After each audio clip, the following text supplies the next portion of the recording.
Hey everybody, sorry for the delay. I was getting some details set up and announcing the actual stream.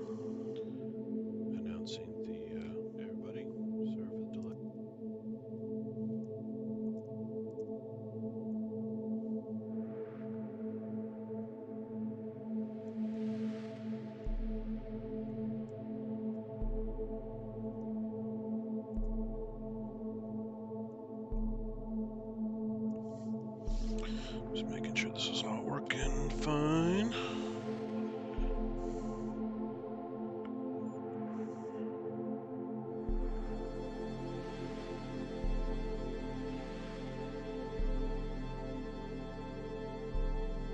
Seems to be working okay.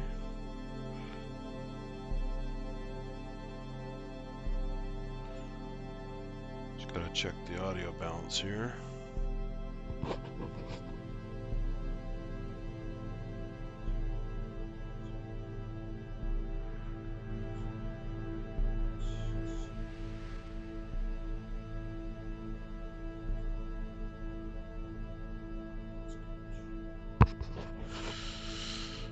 Okay, so samples today: Palo Alto, Baylands, salt marsh and estuary area.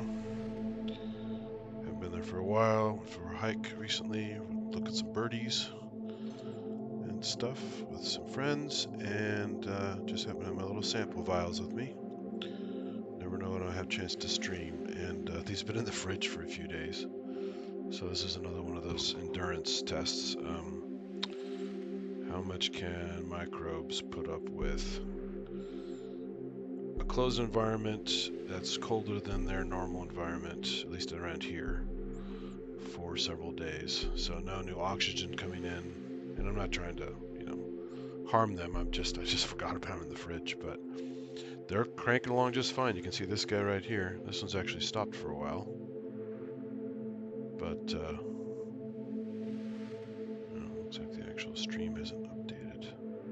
So, aha, the app has crashed on me. What's going on here? Come on, app. There we go. Where'd it go?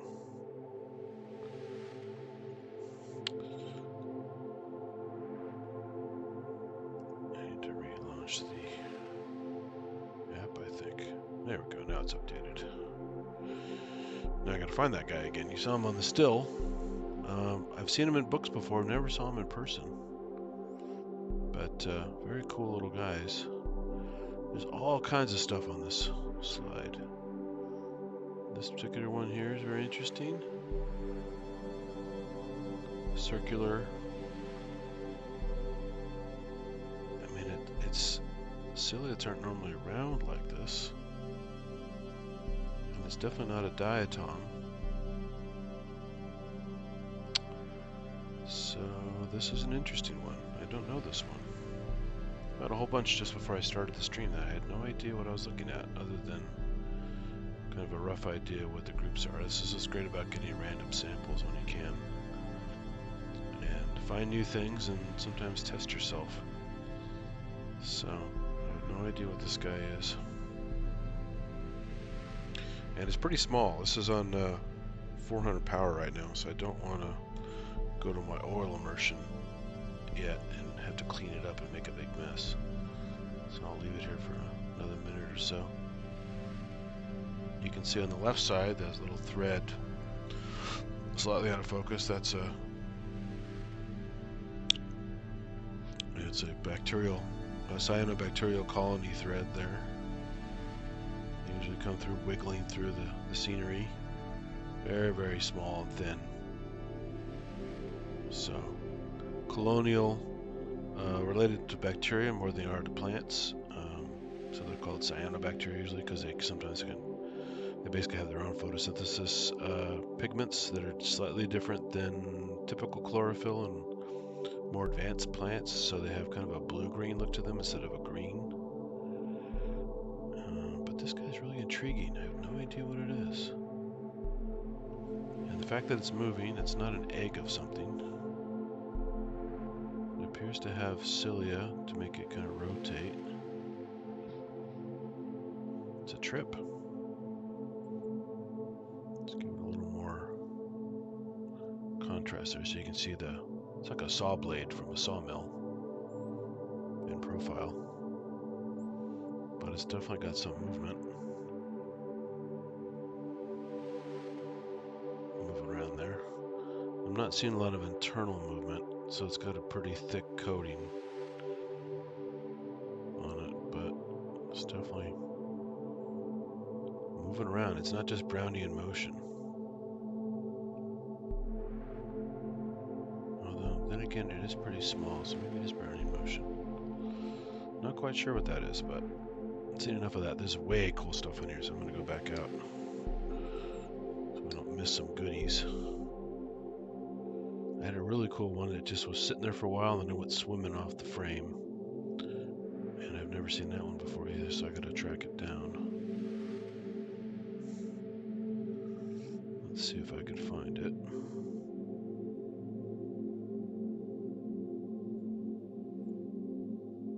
Oh, nice.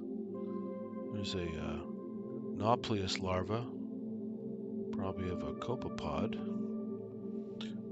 Crustaceans, like crabs, and simpler ones like copepods can have this Nauplius form, the larval form, before they develop into the adult. And even look kind of crab-like in this stage. Often have a red eye spot. And you can see the front legs there have little bristles on them. I'm not sure if this one's pinned by the cover slip or if it's dead. But you can see it right in the middle of the front where the two shorter legs are. There's a red eye spot. If I focus in and out of it, you might see it. Oh, there goes one cruising by. That's how they swim. That's a Nauplius larva swimming. Very jerky motion. Like it's still kind of like a stop motion appearance. They're not fluid at all, like a protozoan is. And these are of course multicellular because they form copepods. So they get quite big. They can actually be bigger than this field of view or bigger than that. And their motion will just totally destroy an area. Things just go flying all around them. Ooh, is that an amoeba back there? No. Looked something was stretching out like an amoeba. Just some floating cells. Anyway, so that's a Nauplius larva for a copepod. And it's not moving, so it's probably dead. Because if it were pinned by the cover slip, it would still be kind of struggling. So that's that guy. Let's go see what else we got on the margin here. These are chains of diatoms here. Watch carefully, some are probably moving. These are single cell plants with a silica shell for protection. And they tend to have a different color chlorophyll than regular plants as well, kind of a golden color. There's probably a different chemical name for it, I forgot, but it's a golden looking thing rather than a bright green like some of the other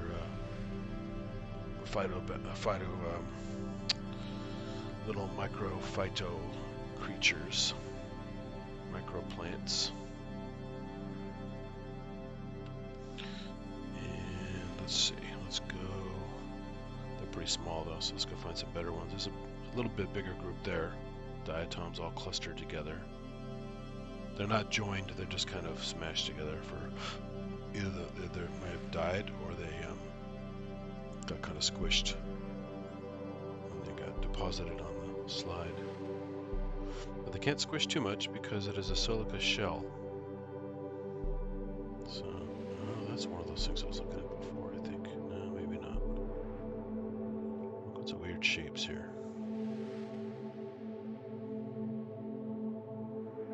And the slide's already starting to dry out, so I gotta move quickly.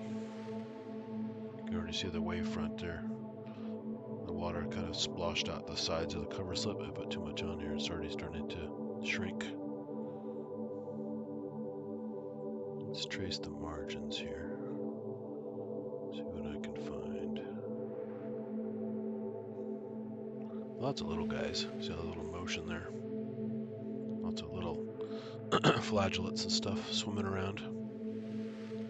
Way too quick to catch. And get a good idea. There's two diatoms kind of sandwiched together. Very small.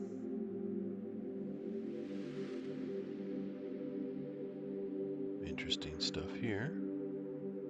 That looks like a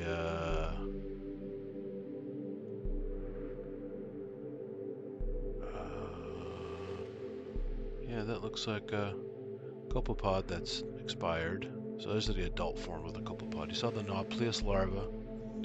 This is the adult. The head is covered by some muck right now, so you can't see where the red eye spot would be.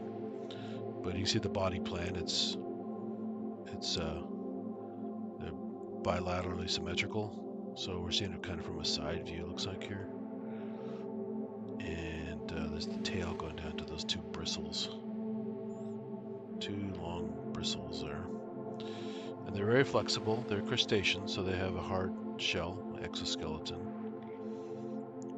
but totally transparent. So when they're moving around and living, you can see all kinds of stuff pumping away inside, which is kind of fun to watch. And they're often moving a lot of water too, so you get like little turbulence around them, little vortices and stuff, kind of like Vorticella and some other things I've shown here before, but way bigger because they're so massive. You can see at the top behind the muck, there's a couple of their legs coming out the top there with bristles on them, just vaguely behind the bristles there. So yeah, that's a dead copepod there. And copepods are what, if you go out since this was in the salt marsh area, if you go out to like the mud flats or areas where the tide is going up and down and there's kind of muddy water, and you see all the shorebirds and stuff and other things probing around the mud, and you know, the bill going num num num num and stuff. They're basically filtering out copepods, all kinds of larger things. They're not eating these little ciliates and stuff like that. They're too small. I mean, they're taking them in, but that's not their primary diet. They're catching basically like copepods, amphipods. They're in large numbers in the water as crustaceans, basically. And some more interesting shapes there. I'm trying to find the cool stuff I found before. Really cool stuff in here. But it went swimming off. There's a nice little ciliate. But it's still probably too fast to really get much of a look at. Not sure which one this one is, but again, I'm on pretty good. I can go one more power, but the problem is it's swimming pretty fast. Actually, I take it back. That is, the way it's wobbling like that is actually a flagellate. They've got that wobbly motion. Those are powered from a flagellum behind. The ciliates are more fluid than that. Let's see. More diatom chains there. I can go a little bit closer to show you that. I gotta adjust my lighting here. Very, very dark here. So I see it's kind of a golden color, and they're actually moving right now. They are able to move on their own. The mechanism, back when I was reading up on this stuff a lot and presenting stuff to the public as after college, got a job as a naturalist for a little while at the same place I collected this stuff. And at the time, they weren't quite sure about their propulsion. Some people thought it was a type of ion pumping propulsion, creating like a potential gradient and then being pulled one way or the other. But upon further examination of the test shell, as they call it, around the silica shell. It's basically like glass, so it's hard and transparent. They found these. Some have these little groove patterns, almost like feather channels. Like when you look how a feather is laid out, like the rafe and the rake structures in a feather. And the way they are laid out, it looks like they're very symmetrical. And they discovered that they're basically oozing some kind of a mucilage type stuff out of that. And by moving that, they're actually sliding along a mucilage channel. Kind of like, probably not exactly like it because it's somewhat smaller and it's different material, but somewhat to like a slug or a snail moving along. They're actually leaving a very small, thin film behind as they're traveling. Now, if they're in the middle of the water, they're not actually rubbing on anything to do that. So the nature, I think, of pumping it out, the physical process of pumping it out, just like how a rocket pushes the fuel out and the ship goes the other way, they're pushing the mucilage out and they're being forced the other direction. So, again, I haven't read a good article about how they actually figure that out or if that's still the current model. But yeah, that's a nice little flagellum next to them swimming around. You can see the flagellum is forward and probing, while another flagellum is behind him, pushing him along. That's a cool little guy.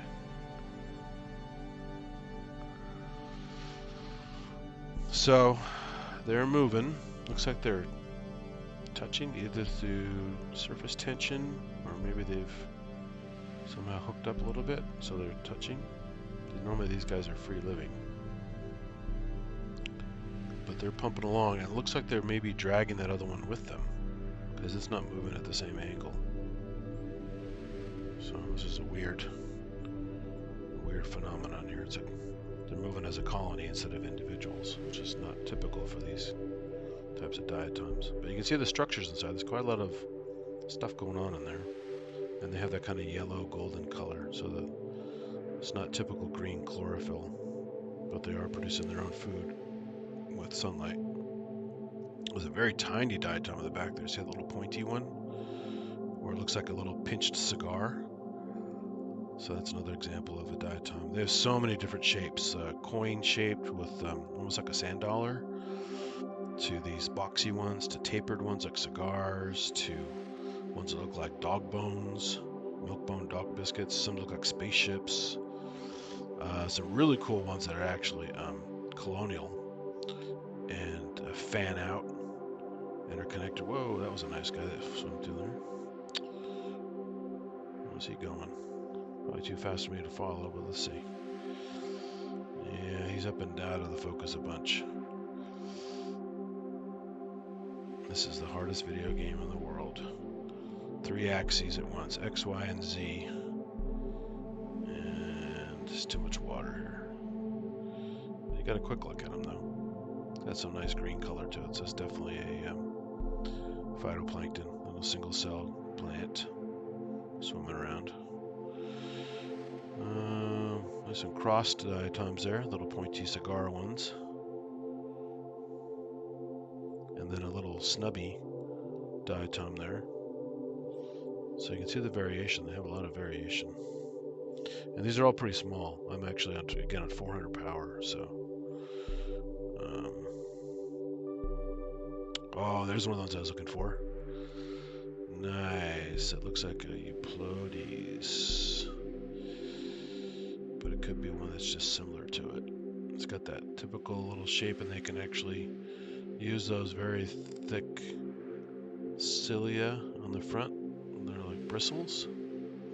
They're called cirri usually, depending on the type of creature that has them. This one's going in circles for some reason, but they certain species use them to walk like legs on things. Even though they're single-celled, they'll walk on other things like insects with those cirri. Let's just leave this here for a bit while it's going around in circles. That's kind of cool. So if I can up the detail a little bit here.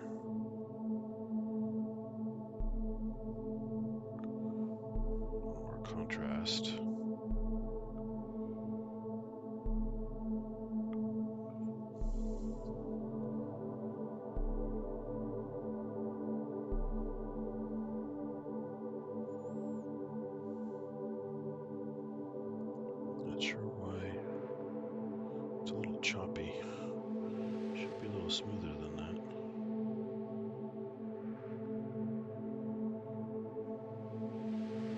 putting on a good show. I like when they go in circles like that. It gives you time to study them a little bit, even when they're moving fast.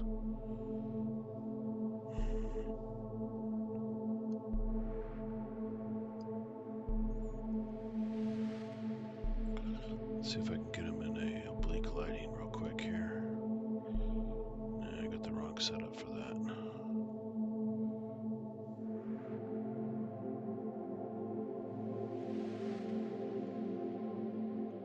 Maybe. Oh, there we go. This little dark field.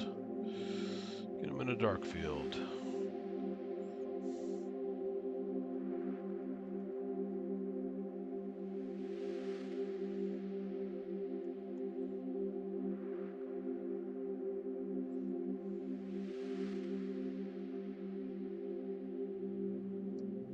So you can see the internals a little bit better with some color.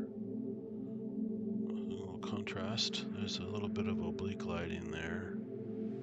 So more of a 3D look here.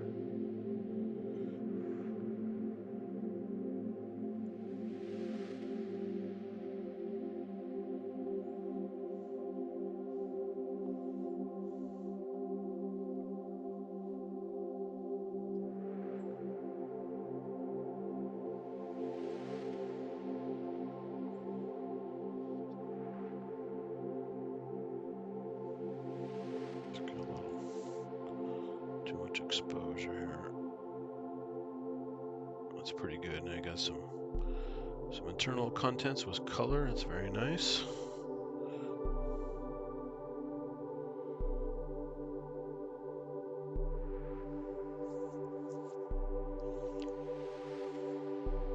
I don't think this is Euplotes, but it looks similar to it.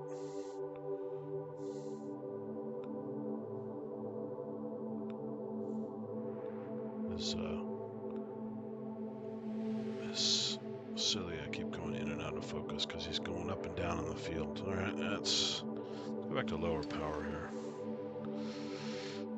See what we got going on.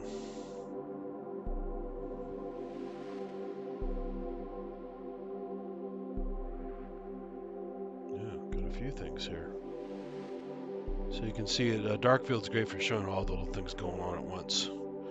So all kinds of little guys in the background. Little planktonic critters going around. Lots of individual, basically phytoplankton, single cell plants, mostly flagellates, swimming around, doing their thing.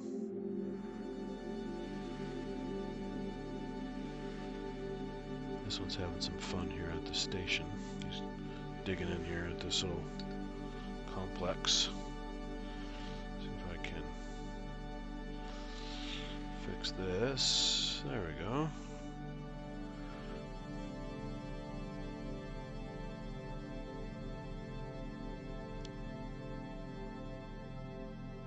It's got way too much z-axis.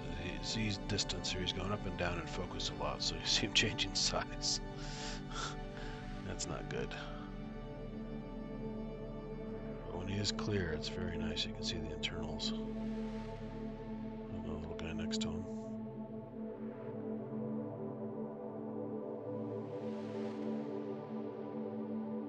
Oh, and he's off again. Alrighty. What else we got here?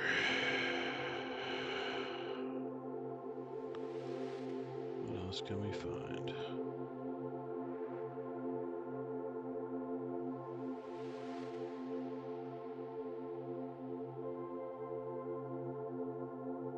Diatoms.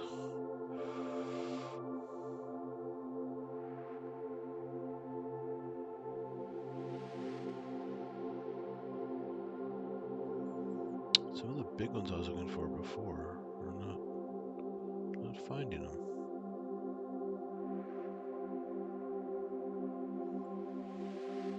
This is starting to dry out. You can see the it's getting kind of opaque because the salt's coming out of solution. As it's starting to dry out, we're getting crystal formation there, those little spiky areas there, and it's getting cloudy as it's starting to dehydrate. So I'm normally getting freshwater samples, but this is from the salt marsh. So look at all the crystal. That's cool, like a snowflake there. Beautiful.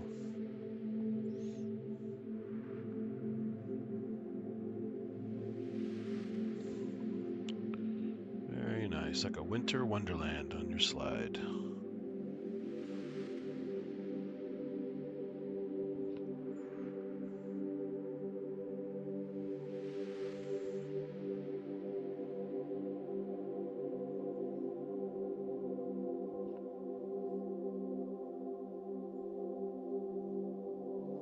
Very cool. All right, what else we got here? Some different crystals forming on this edge. More jagged and kind of menacing looking. Like little icebergs. Okay, gotta find some more guys. Had some really good ones earlier, but it just evaded me. They're on there for a while. The stream started, then a couple of them swam away. And I haven't found them since.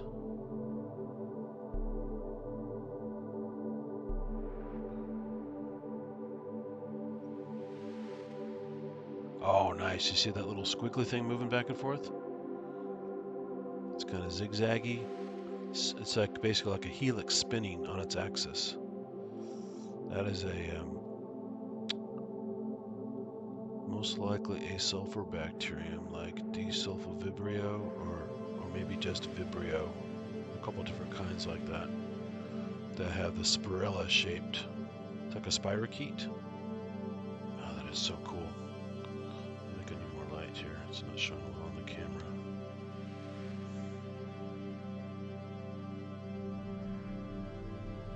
Where'd it go? What is it?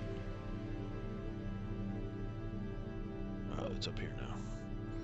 So if I can zoom in a little further, that's pretty impressive when you see it.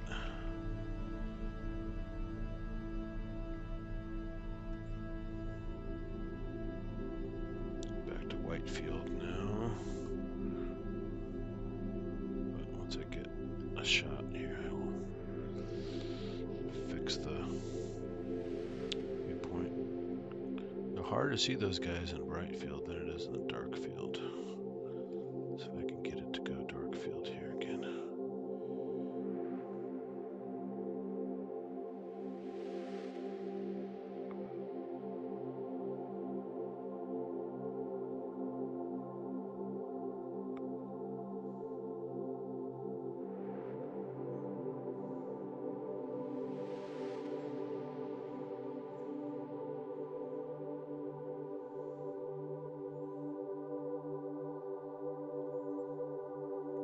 Okay, here we go. There's some diatoms there. More bulky diatoms there.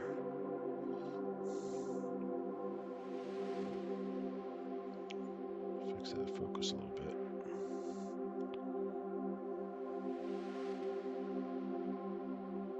We're gonna mix a little bit of oblique lighting there. Gives that 3D look. Oh, there's a big dude. What is that? He's gone. Nice little cluster of diatoms there. A little flagellate goes through the frame. I guess I lost a little spirochete, but they're pretty cool when you see them zipping around. These little spirals spinning on their axis. It's basically a colonial bacteria, often if they're long enough, with flagella on the outside, and by spinning a certain way they rotate in a perfect little spiral, like when you throw a spiral pass with your football. And they're super fast, going linearly in different directions, and the spiral actually appears to help them tunnel through debris that would normally stop something like this diatom that's kind of blunt and stuff. But by being a nice little spiral shape, if it's kind of a gelatinous matrix or goo, they just kind of like a corkscrew just go right on through the debris. Seems to be a really good plan for them to live where they tend to live, in the muck. Nice diatoms here doing a little dance. Just funny to see plants swimming if you're not familiar with it, but they are swimming.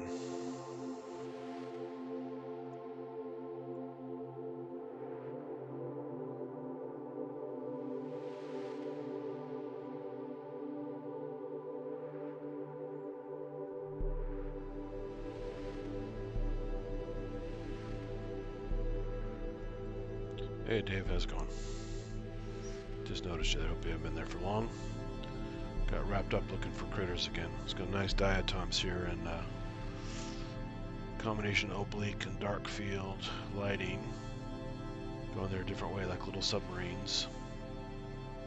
These are collected from local salt marsh where I used to be a naturalist for a while. Kind of got me back into microscopes again before I started doing this at home.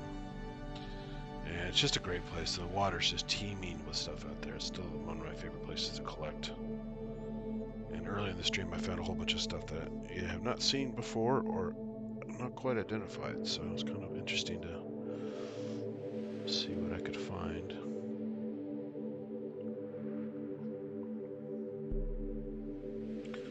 So these are single cell plants, kind of a yellow color versus the typical green you get from chlorophyll. They have a different chemical makeup in their photosynthetic apparatus. Gives them a different color, but they also produce these little oil droplets that they use for basically like a food storage thing. So you can sometimes see oil droplets in them. It's a similar color, like a yellow, yellowish brown color.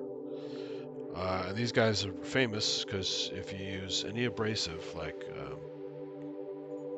toothpaste, usually it's calcium carbonate in toothpaste for the most part, but sometimes you get diatomaceous earth used in maybe older toothpastes. And they definitely use it in your swimming pool. If you have a swimming pool, you buy that giant bag of powder for your filtration system called diatomaceous earth. It's basically billions and billions of these guys' shells, the little silica shells. As they die, they're left behind, and they form a nice little abrasive powder. And in that case of the pool, it's a filtration medium as well. And you use it multiple times, and then you toss it out when it gets dirty. And because these things are everywhere, and there's prehistoric collections of these guys as well as modern day, you never run out of the material. It's called diatomaceous earth. And then in the case of calcium carbonate, some of the most famous formations are like the White Cliffs of Dover in the UK. It's just massive cliffs of white powder, and that's giant collections of calcium carbonate, just like you get from your chalk on the chalkboard. And that is just, millions and millions of years of these microorganisms piling up. Not the diatoms, but the things like foraminiferans and radiolarians and other things that have calcium carbonate shells. It's just phenomenal when you think about it. You're standing on this cliff that's not only super old, but it's just it's just a giant graveyard of microorganisms. And then there's a tiny diatom trailing behind it. See a little pointy one that's kind of like a little cigar going up and down. And there's a little guy caught next to it. There's a little mini little pinched diatom, like almost like a smile behind it. There's a nice little flagellate there with flagella going forward and backward.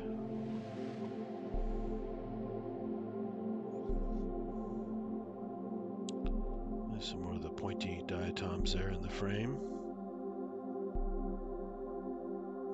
And look at that large filament there. You can see very clearly in this kind of oblique lighting how it's got little dots all along it. It's basically a colonial bacterium called cyanobacterium that generally is photosynthetic as well.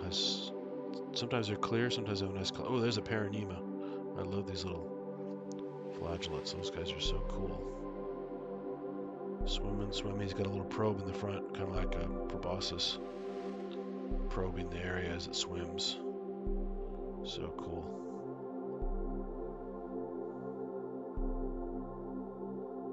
Nice. That guy's having a fit going in a circle. There's way too much water on the slide, so they keep going in and out of focus a lot. They have to keep changing focus. It's kind of annoying. But look at that curved filament there. It's kind of doing shapes almost like a nematode does, even though it's actually individual cells in a colony, kind of collectively working its flagella to get around and bend in different shapes. Really cool.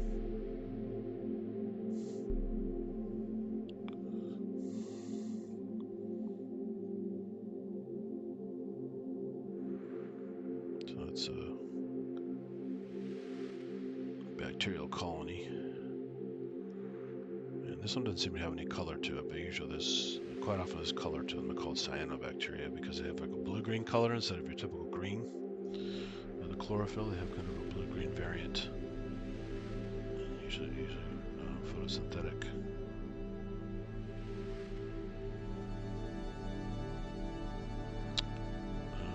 What else we got here?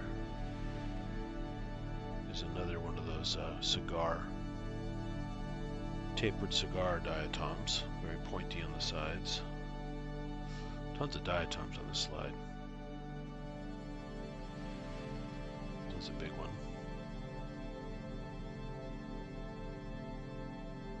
Swimming along. I mentioned earlier about how these guys move around. There was debate for a long time about how diatoms actually move, because they don't have flagella or cilia, and they're in a glass shell basically. It's a silica shell. It's a hard shell.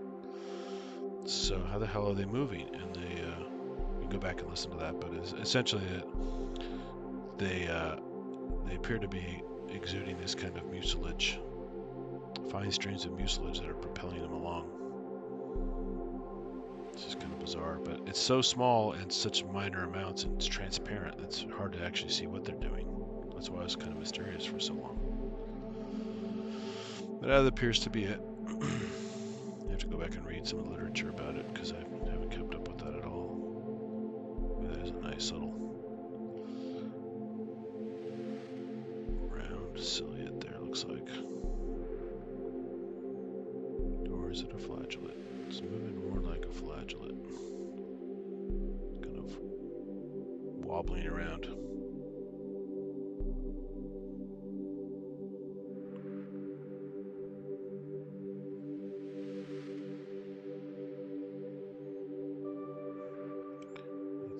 Big here, more diatoms,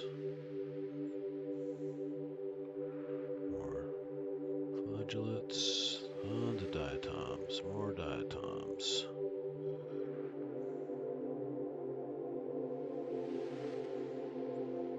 Things going in circles. Nice. I hope that shows up on the camera. Let's see if I can maybe fix that. I can also zoom in on the software a little bit. That sometimes helps to cheat the optics.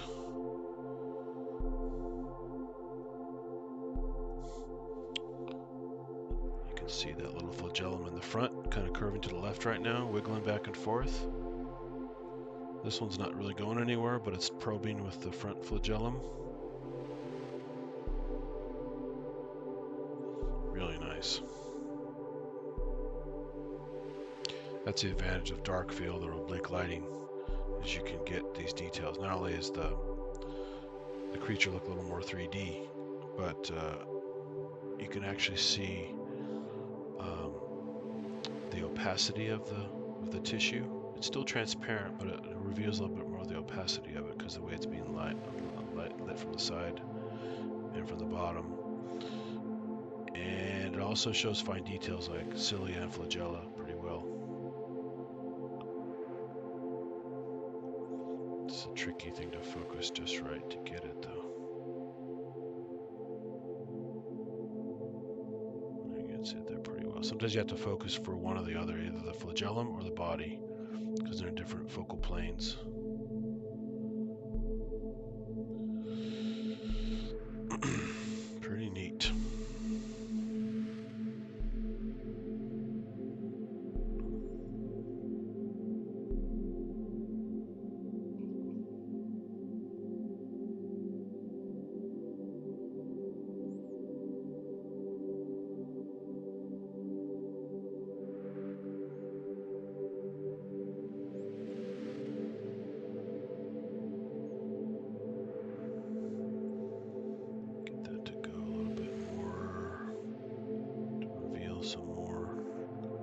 That's more of a kind of oblique lighting, more 3D pop. And then you got the bright field, so you see more of the color. It's got a little bit of a yellowish color to it. But you notice the flagellum is really hard to see now. So that's why you have to do little tricks like this, where the details will pop. Get that stupid hand out of there.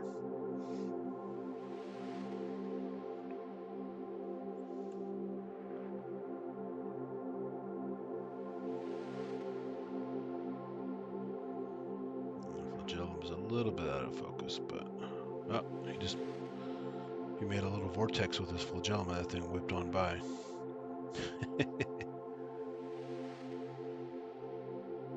It's pretty cool. Let's go back to change a little bit here and see. So there's some oblique lighting, a little more 3D pop, and then you do this to get some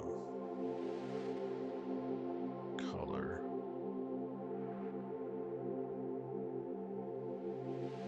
Whoa, now he's out of focus. He's on the move, trying to tumble. Oh boy, now I gotta track him down. Just when I was getting fun looking at the details, it's gotta move again. So there's some color, a little bit of yellow.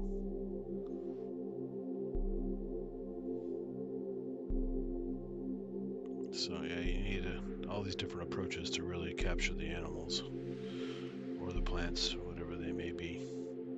There's that little filament in the back moving around again. Again, I can go back to oblique lighting, you get a little more of a 3D pop, and then dark field to get the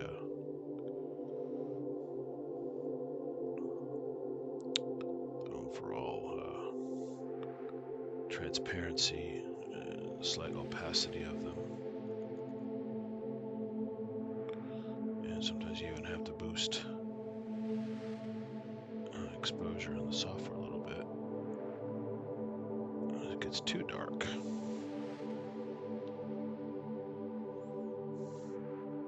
Very nice. They're swimming around each other.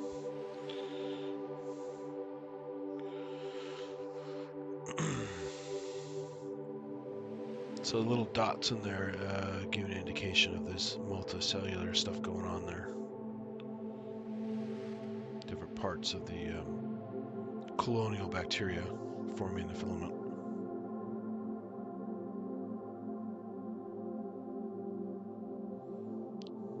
This might be, it's kind of small. There's one called Anabina, which is quite a common blue-green algae. But this one's awfully small, so probably isn't. Oh, swimming by again. Drive by. There's a flagellum going crazy again.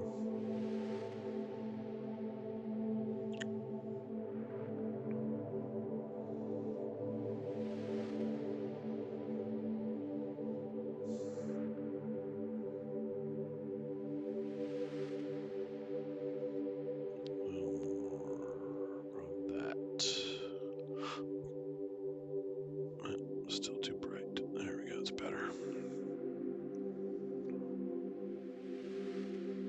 Pretty cool. Well, I couldn't find that one really cool one I found earlier. That thing was cruising too. It was very much like it has a really weird mix. It looked almost like a ciliate at first that had some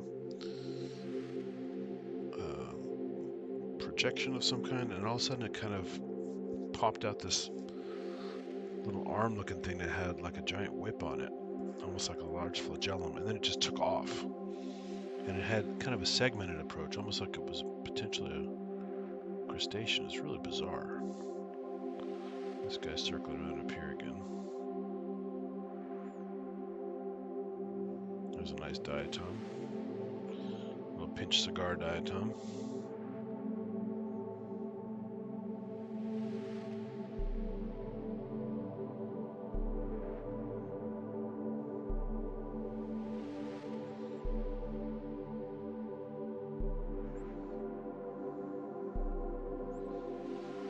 These little spherical guys again.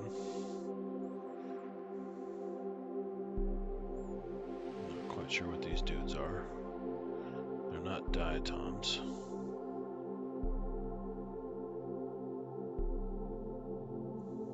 Look like little Death Stars, kind of. There's a nice structure in there.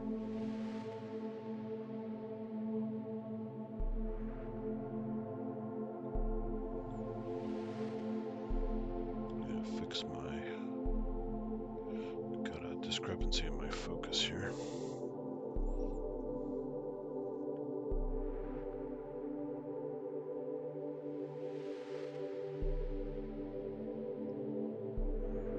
That's more accurate now. No?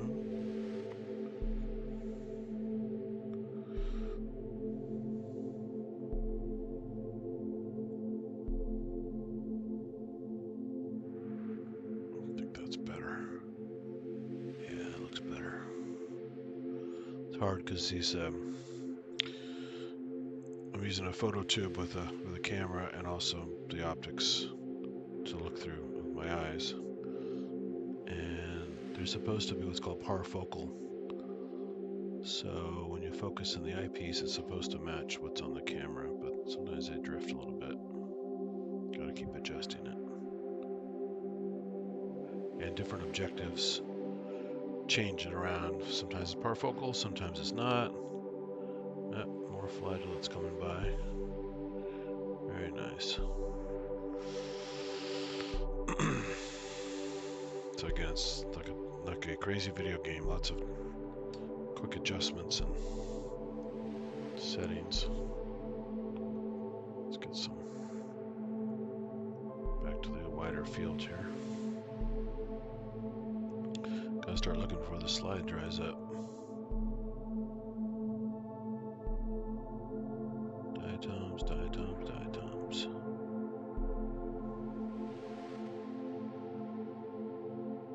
Yeah, some of the cool stuff is just gone. I can't find it. I'm seeing lots of crystallization here. This thing is drying up.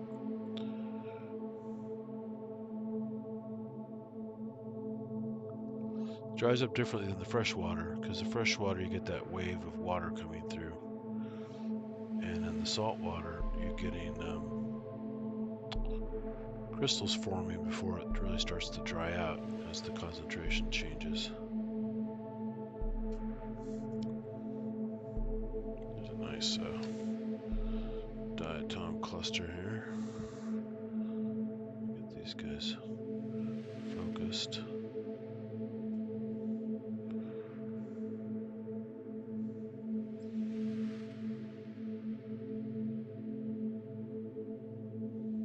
Focus to the cloud. They're not all at the same level, so you have to focus through to see all of them, but it's kind of cool. It's very relaxing watching them kind of swim in slow motion like little submarines.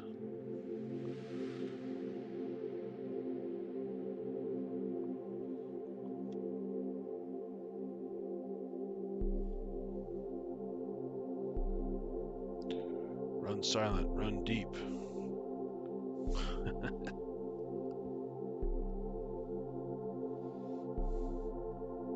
Got a hitchhiker there too, stuck on it.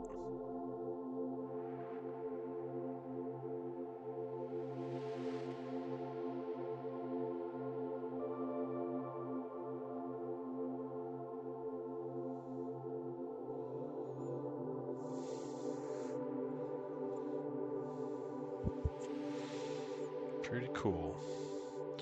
We do another survey, and I got plenty more slides to make because there's a lot of water samples here. I mean, it's the same vial along with a mud sample, but there's so much stuff at this very rich sample from the salt marsh. So much so I want to keep looking for those guys I missed. No idea where the hell they went. There's a somewhat phallic crystal formation there.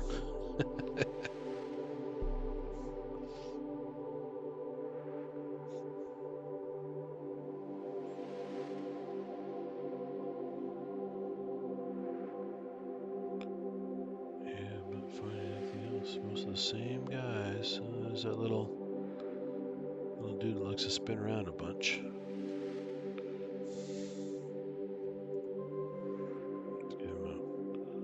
close and personal here.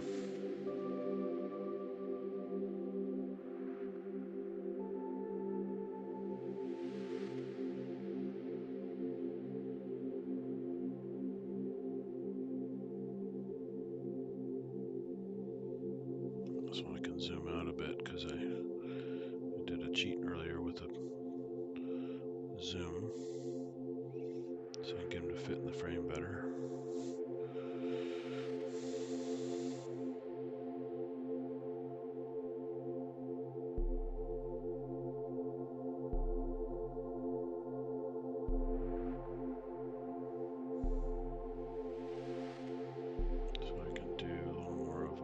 Lighting and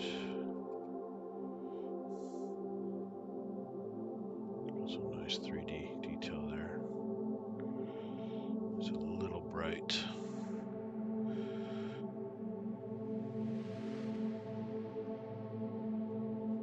Makes it look a little more detailed there.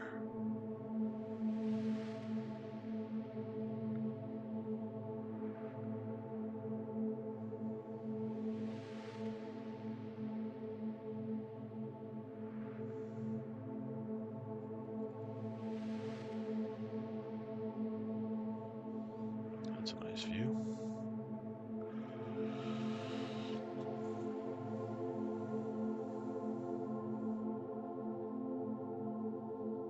Loves to spin.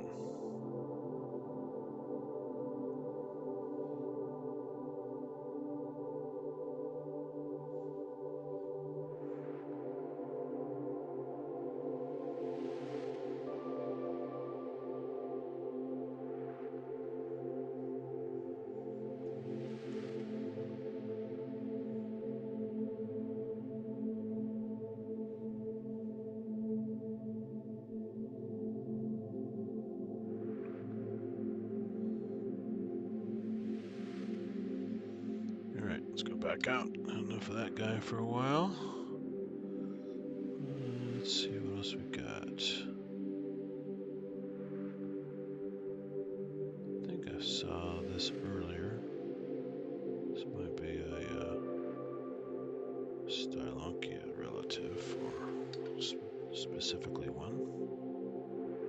Very nice. Oh no, this is the one I had on when I started the stream. It's kind of a cluster. It's like a ring of cilia at the top, and it has this kind of a network mesh on the body, like very structured body plan. It's almost like scales, like grooves on the body. Very interesting little character. Let's fix that a little bit. I can see it better.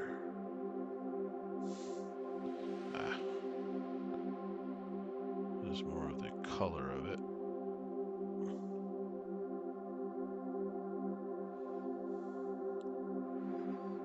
Do a little visual cheat. Get a closer look.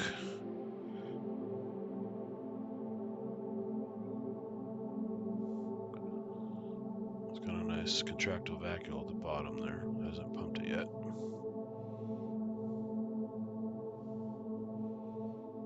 And then they have this other structure to them. So it's kind of like, it's got that midsection that's kind of constricted. And then depending on how you expose them, they have this kind of almost like a net-like markings on the body.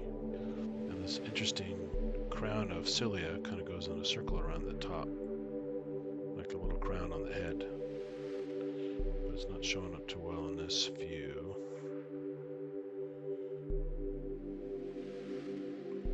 Looked really good when I started the stream. You can see there's like a still shot on there. And then if I give a little more exposure here.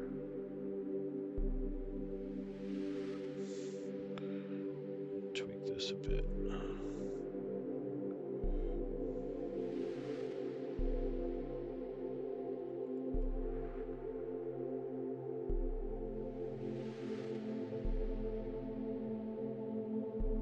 So the 3D of the oblique is cool. You can see the contractile vacuole looks very 3D. It's almost like a depression instead of just a little circle. Very nice look.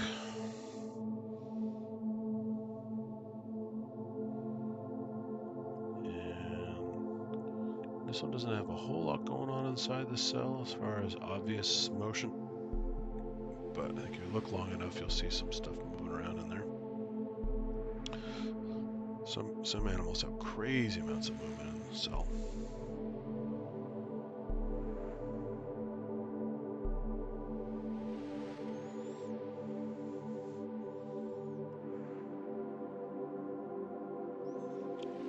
Oh, too much exposure there. That's not good.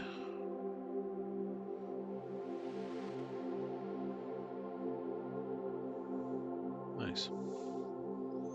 See, it's twisting a little bit, so you see the rotation in 3D.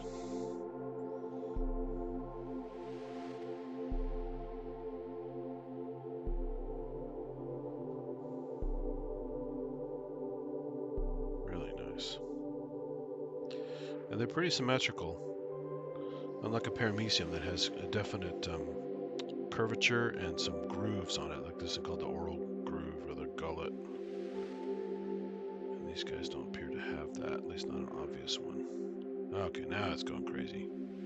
I had my luck. I was taking a break and now it's off again.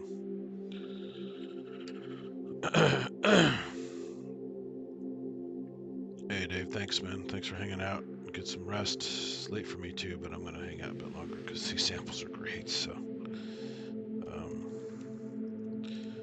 going to be up a bit longer. A nice nap today, so I'm feeling pretty good.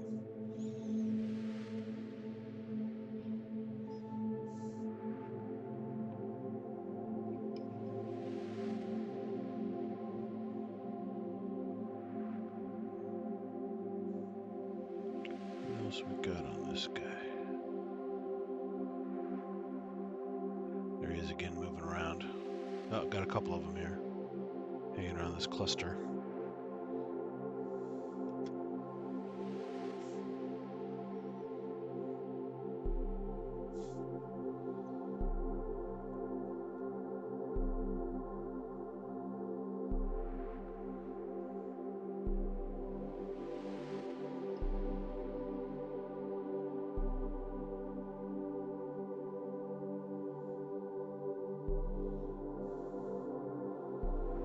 Just like a forest, you go hang out in these clusters for a while, you get some things attracted to it. So all kinds of activity and nutrients and places to hide, and so. Oh, there's another one cruising by. That one's more spherical.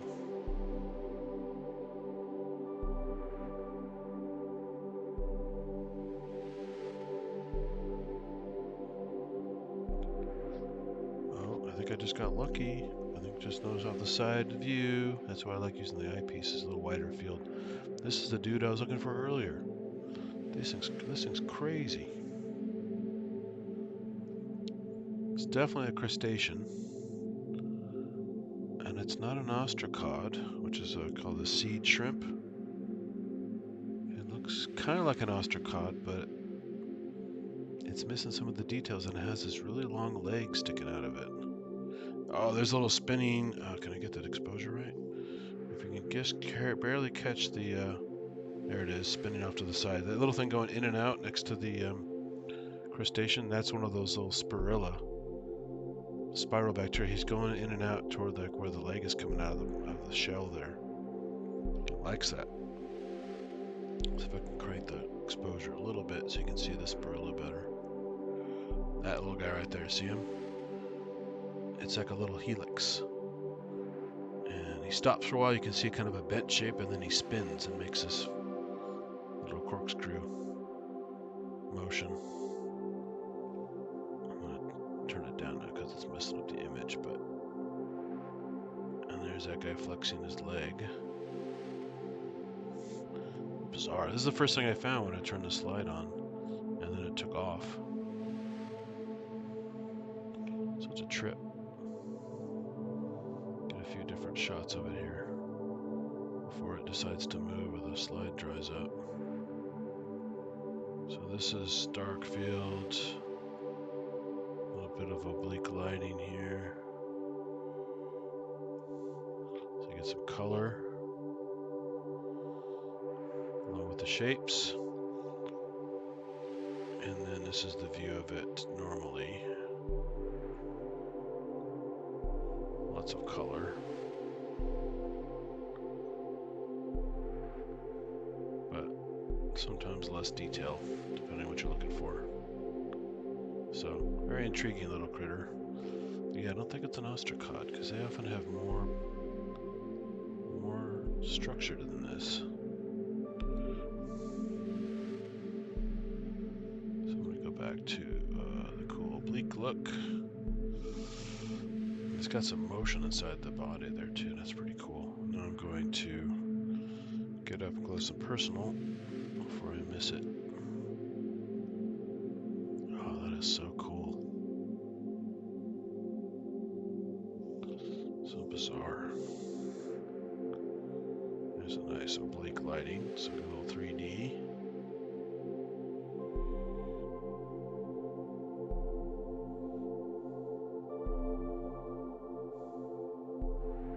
There's some nice motion inside there. See a little things moving. So these are multicellular, so there'll be a lot more complexity inside the body.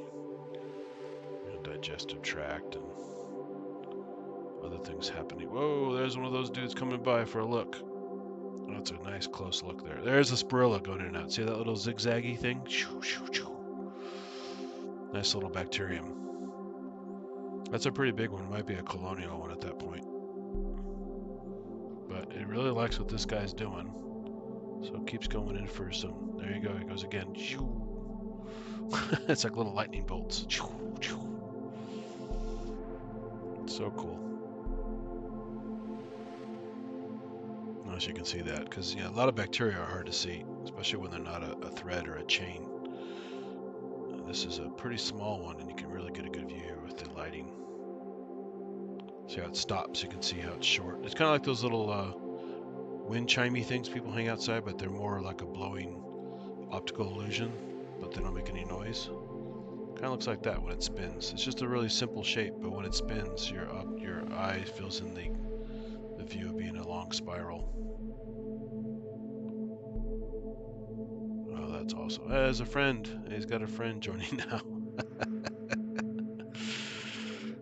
That guy keeps coming back too. This is like a party here. So cool.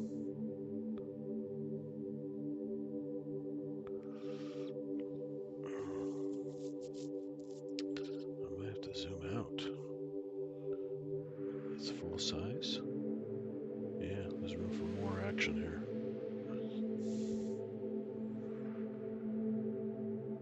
So cool.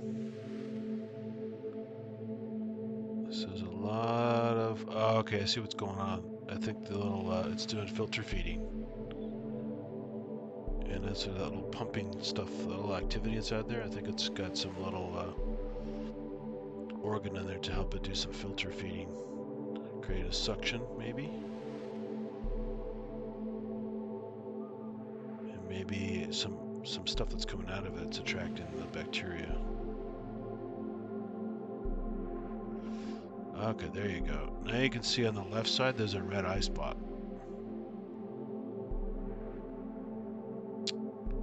Yep. So it's got this little back leg, and the front is actually where there's like little moving parts in the front there, like mouth parts, where the eye spot is.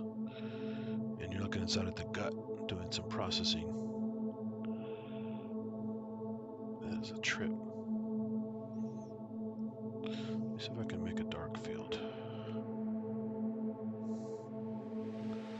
Give it a little more light.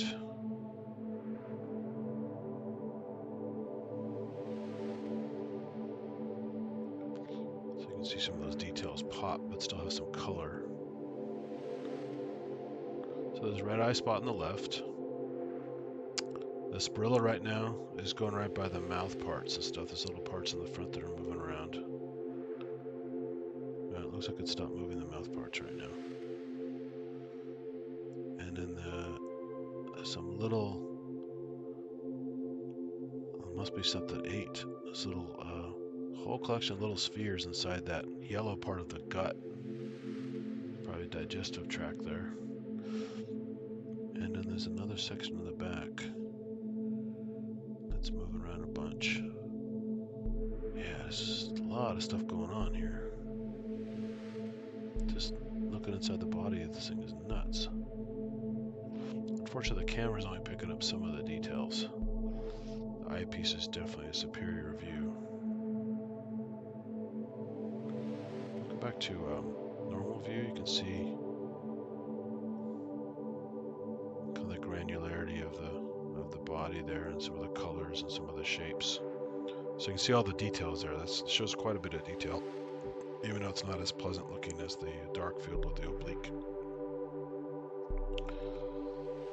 And still see the spirilla. So cool.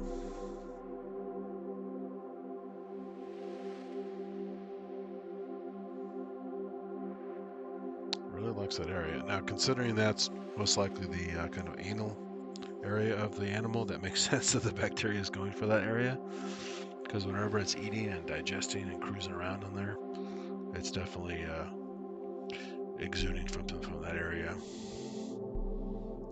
There's that guy, looks like kind of like a hand grenade.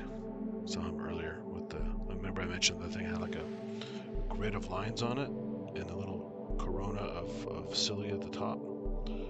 Almost like a peanut without the constriction. That's that dude right there. And I've seen them before, but I don't know what they are exactly. It's definitely a ciliate. And here's a good example. Ciliate single-celled, and that little crustacean right at the top there is multi-celled, but it's not much bigger and has way more cells than the ciliate does. Probably has a couple thousand cells at this point. A rotifer has about 1,000, a tardigrade has about 1,000. The crustaceans are more complicated than those guys. So I'd have to look it up, but I would guess 2,000 to 3,000 cells. And look at the size. Their complexity is much more, but they're not a whole lot bigger, like 3 times the size at the most. Well, this place is really a place to be. These guys.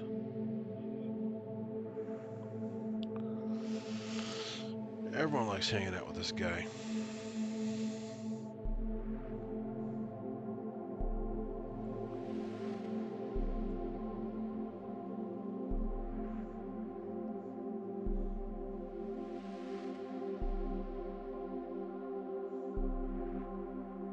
Bacteria going crazy.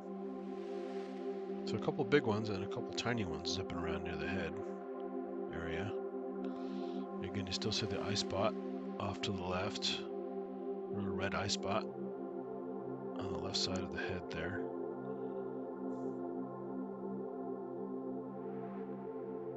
And that peanut looking guy keeps coming around. Or hand grenade or grape shot. Really cool. Alright, so that's the nice structural view. Let's go back to the beautiful view here.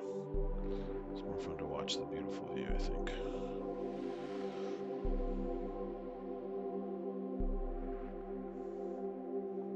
Look at that.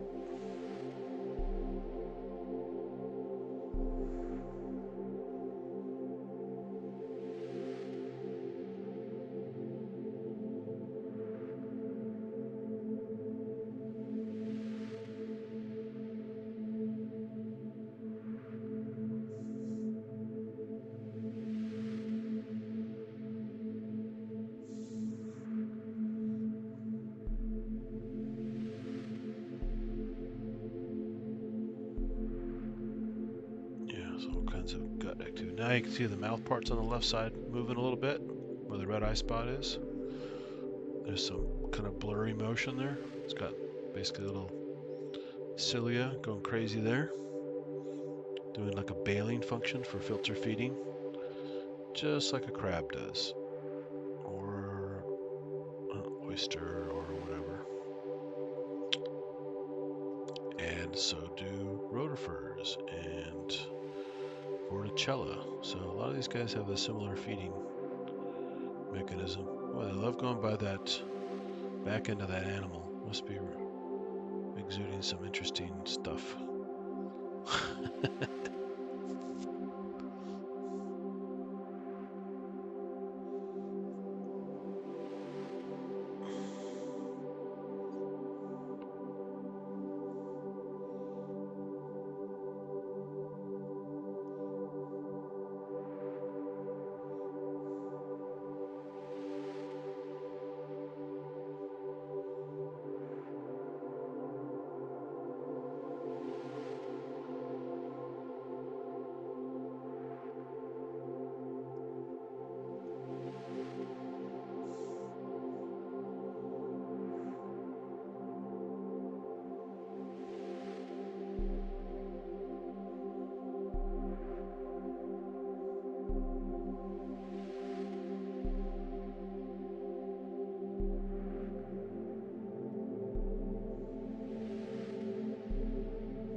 Make a little more dark field.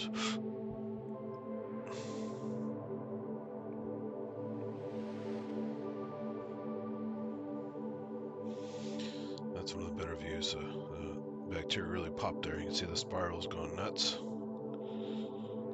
And the crustacean is really nice looking. There's just enough detail. And here comes that dude again.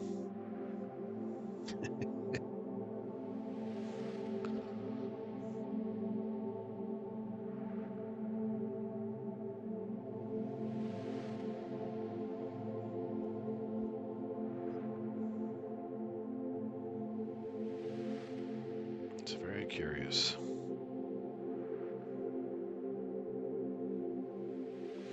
I often find, get lucky sometimes, you find a cluster of debris or a certain organism. Well, I just saw a current. I think the slide is drying up. It just whooshed those little bacteria away. They don't have enough mass. It's like a wind blowing through. These guys are on borrowed time. Let's go back real quick before we lose it to the white field so you can get the traditional view with a little more detail.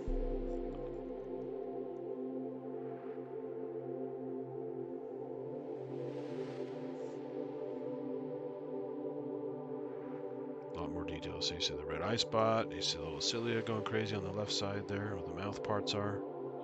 See the little hand grenade structure of the ciliate. Lots of lines and markings on it. It's not as appealing as the other views, but it is more accurate to showing the structures of the animal and certain features. And in the lighting's just right, even the little spirilla getting caught in here pretty well. That guy's stuck in a loop. He's going around and around and around. It's funny that they get these patterns.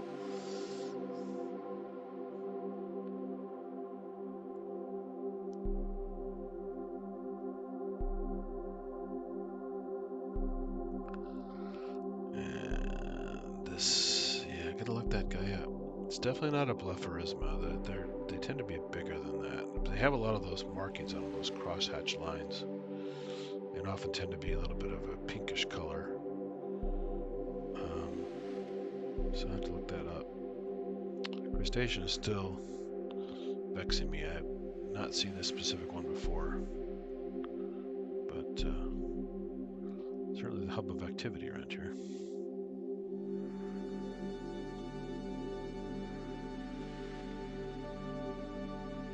I normally see the mouth parts on the eye spot near where the legs are. This one's odd, having a little leg-like structure in the back, although it could be a tail.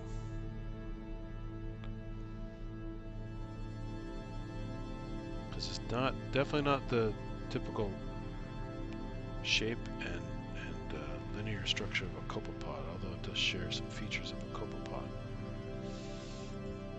I've never seen them kind of hooked like this, which is a weird look.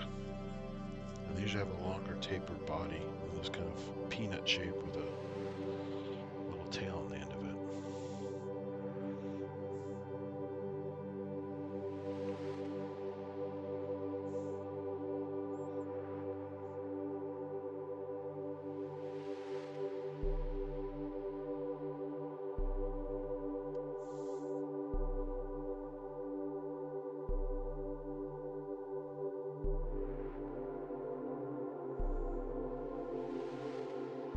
So big you got a lot to focus through to see everything.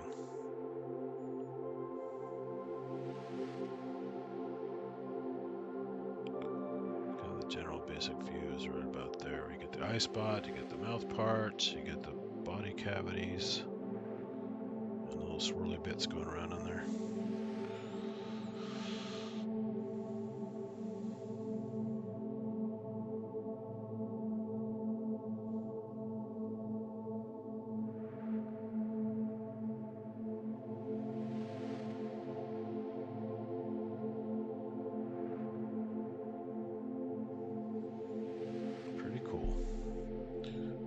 I should save these guys before the slide dries out. So let me zoom out here. Give you a quick idea of this is the low power. Let's see what these guys look like on low power. So definitely still pretty small, low power.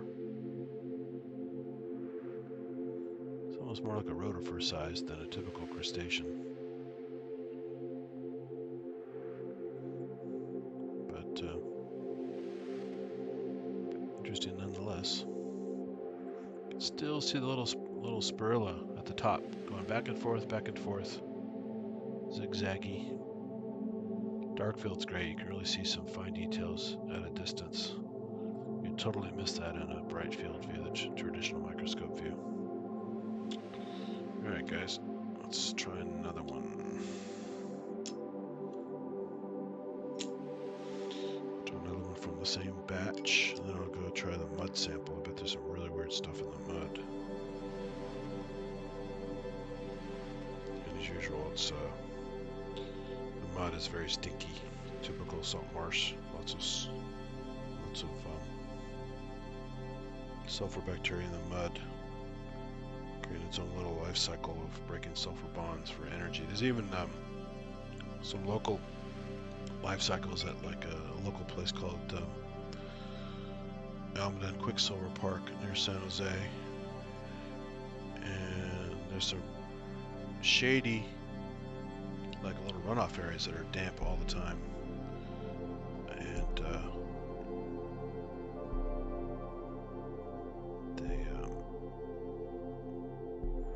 have some kind of blue-green algae stuff growing in that, which doesn't need sunlight all the time. This particular one didn't need it, or could live either way, with sunlight or without. And then they had a snail eating that, supposedly, and then I guess maybe some birds will come by and eat the snails, but it was like a little micro life cycle. And because of the way it was set up, it didn't even need sunlight. It's actually chemosynthesis instead of photosynthesis. It's kind of interesting. You don't think about that in land. You think about that mostly in the ocean and stuff, but I actually have a sample of it nearby. I haven't seen it since, but I did see it once. It was pretty interesting. A docent was talking about it there.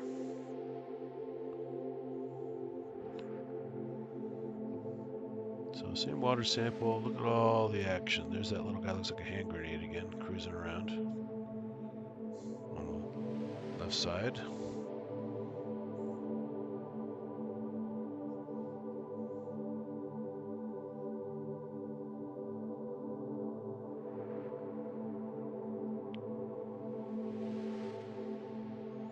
No amoeba yet. It'd be nice to find an amoeba.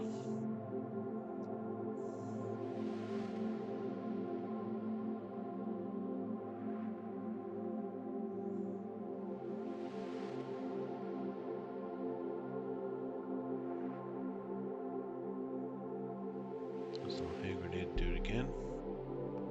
That mesh pattern makes them a little darker, so they really stand out in the background with some of the other ciliates. The body looks a little bit darker. There's a nice cluster of junk.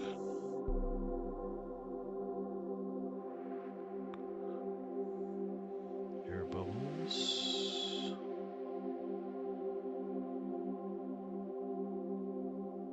Is that moving like I think it is?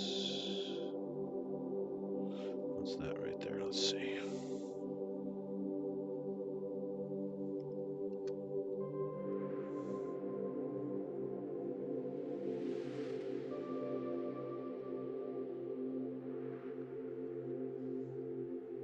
Oh, cluster diatoms.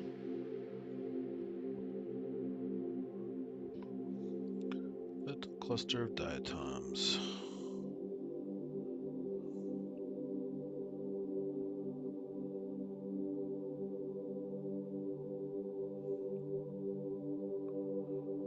Let's go back to a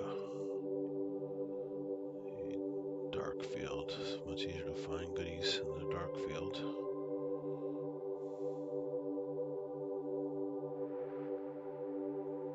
Hey, a little hand grenade guy again.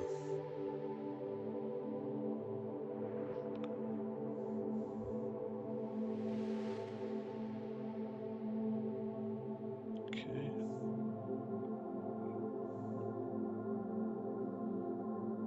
That little guy with the little cilia at the top. Likes to spin around.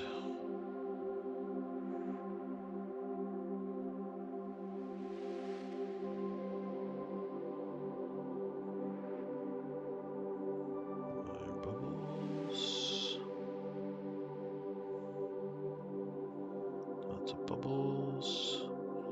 Another spinny ciliate dude. Very spinny. Loves to spin. Another hand grenade dude. Hand grenade dude. These guys are everywhere.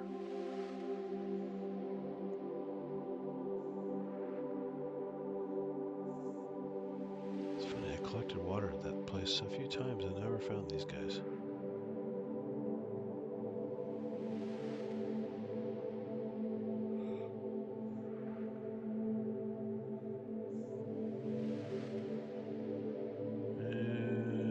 Wow, very fast.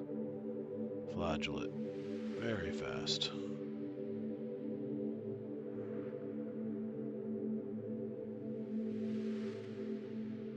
There you go. Too fast to follow.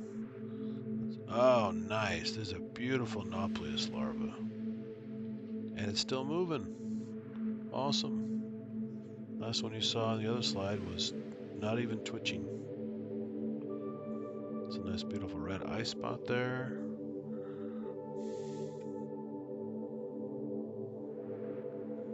Let's give it a little more light. Still twitching. It's got a little spirilla right next to it. Look at that dude, in and out. See him zigzaggy? Pew, pew, pew. Okay, let's do a nice close up. This guy's pretty big, so he's gonna fill the total frame here.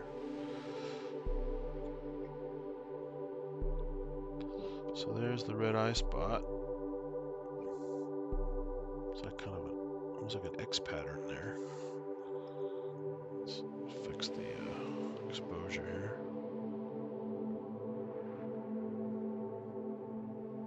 Nice Barilla going in and out. So there's see the body is kind of lumpy and groovy, like a typical crustacean shell. Lots of reinforcement and plates and stuff. They can see the legs coming out with the bristles on them. This one was twitching a little bit ago. This limb over here. So I'm not sure if it's resting or not doing so well. There you go, just saw a little twitch there.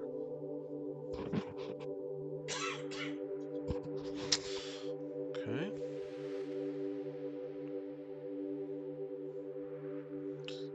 Now, if it's dying, that makes sense why the bacteria is there, because it's got probably some chemicals giving off as the animal is dying, so the bacteria coming out for a feast.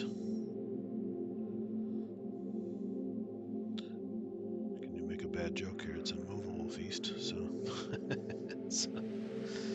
although it's not moving much now. So there's the eye spot and overall body. I think I've zoomed out on this one. Yeah, a little bit more. Okay. So I can fit the entire thing here, just barely. It's a big organism. Again, it's multicellular. And this is just a larva. It's called a nauplius larva. And it's typical larva of the copepods and other microcrustaceans. But even for crabs too. Crabs start as a nauplius larva. They look a little bit different than this, but they're also called a nauplius larva. So even they start out pretty damn small and grow to be sometimes king crabs. But this is different. This is definitely a copepod shape.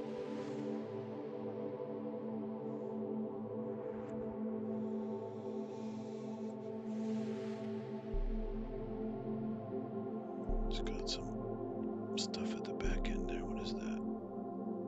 Oh, those might be little droplets coming out of it if it's dying. There's some little oil droplets or something coming off the back end. So maybe it was injured, or it's dying and starting to decompose a little bit on the back end. Some droplets forming there.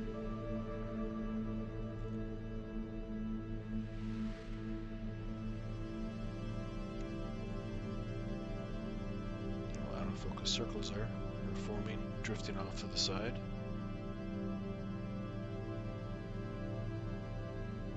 And also on the bottom side, floating over to the side there. So I think that's the demise of the little larva. Poor little larva.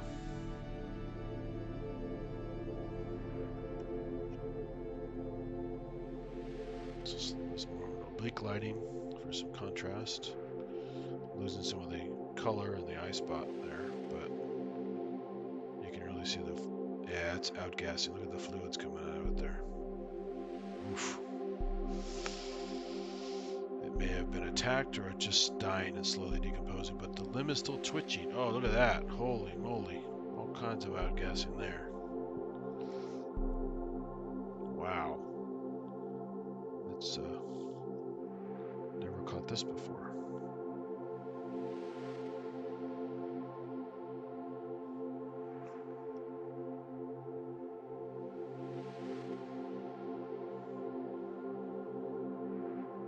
Spilling its contents into the matrix. Poor guy.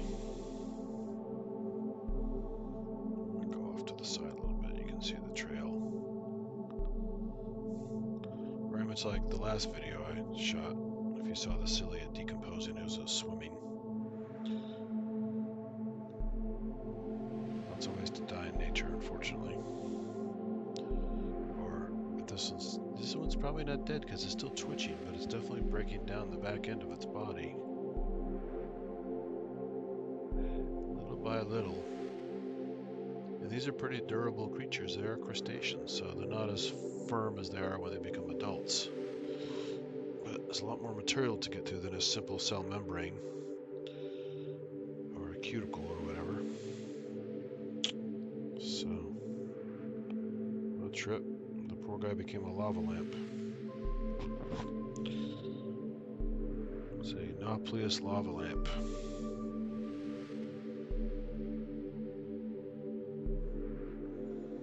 Let's do a quick view in bright field for contrast here. So you can see the body and the eye spot there.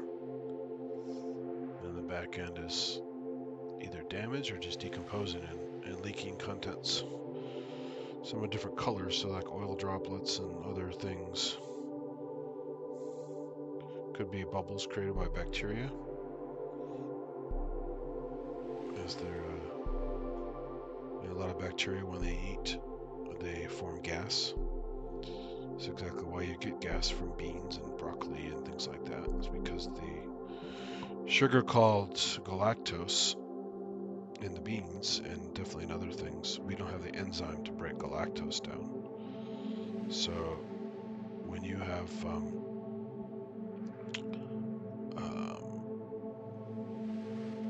some people are lactose intolerant. They can't break down lactose, which is a disaccharide. It's glucose and galactose form lactose. So you can break, that's why milk can also give you gas. But it's also heavily available in beans as well. If you eat a lot of beans, a lot of galactose in there.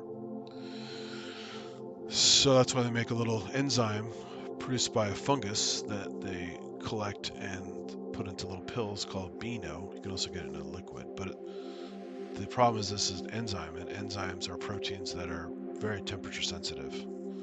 So if you put an enzyme on hot food, you've just destroyed the enzyme.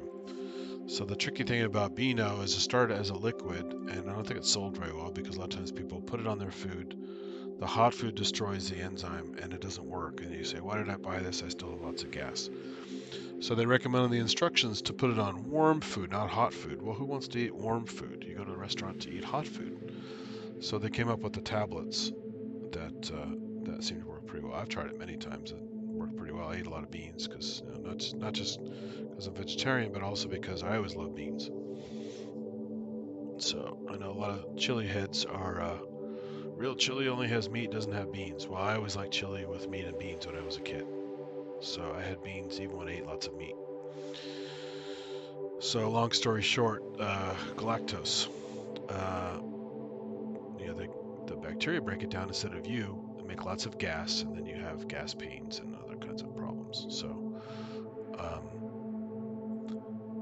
So in this case, this guy is breaking down, and he's probably getting gas bubbles and other little goodies from the bacteria breaking it down, as well as some other body contents coming out. Because as you see, it's almost like a percolating thing. It's not just content spilling out, it's like formation. So I'm guessing it's because of bacteria as well.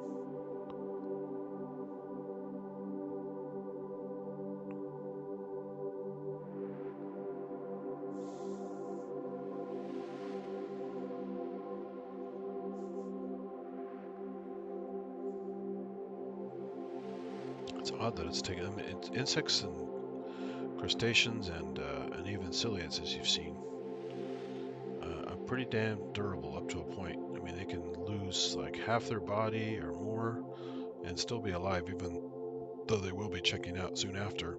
A human loses that much fluid or parts of the body. It doesn't take much to expire. But some of these things are really hardy.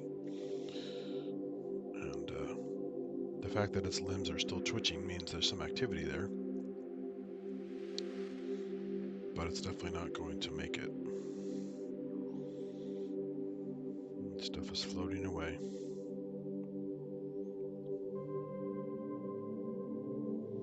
Okay, let's go back to the more attractive view of the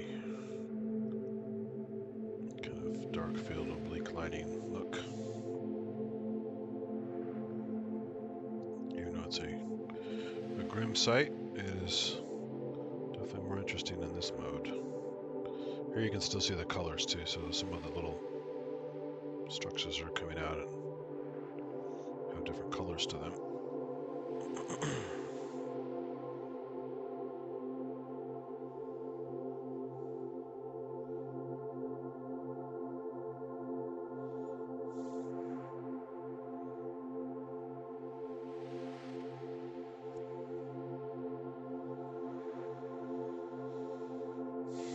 And the droning ambient music with choral effects is very appropriate for the sad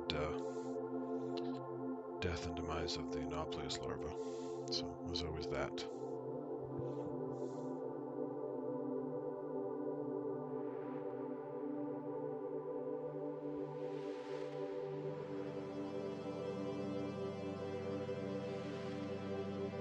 Some more stuff going out there. So I can get a mixture of the two views here. So we get a little more detail. That's probably a little bit better there. You can see that, oops. You can see the vesicles better. Sorry, I bumped the scope there. That was not good. I lost my little friend.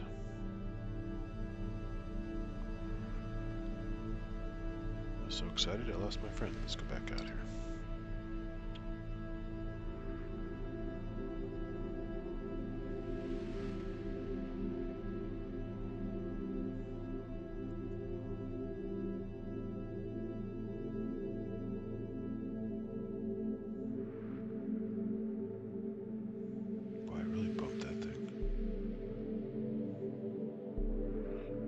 Of course. It was very clumsy.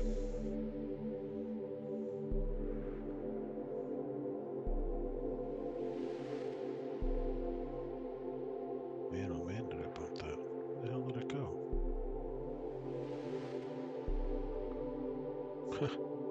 That's pretty bad. I was excited to focus it, and I bumped the stage, which is a bad, bad thing.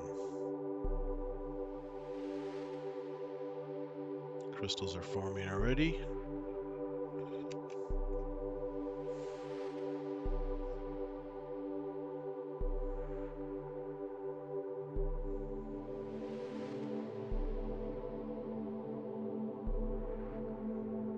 Yeah, look at that, right? We're getting some color effects from the lighting. Some polarization effects from the lighting of the air bubbles there. It's interesting. There it is. Hello, little Nauplius. Boy, I was way off track there.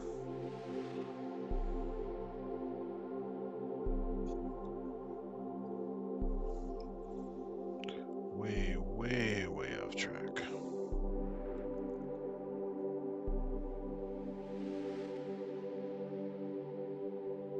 So it's surrounded by diatoms.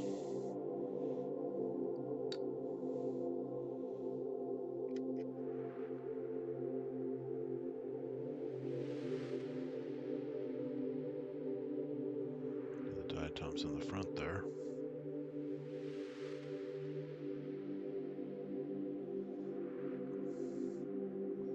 And the squishy bits in the back. With some different colors, actually. Like I said, those were probably like oil droplets and other little thingies as it's disintegrating. Basically, I don't think the cover slip squashed it because I didn't push on the cover slip at all. I think it just died and it's just decomposing at the back.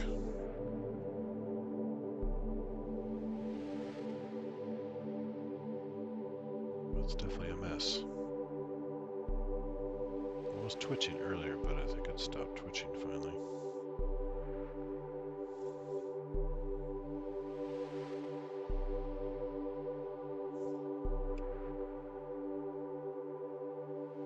Some little critters are swimming around looking for yum-yums in there. Always an opportunity when something is dying, decomposing.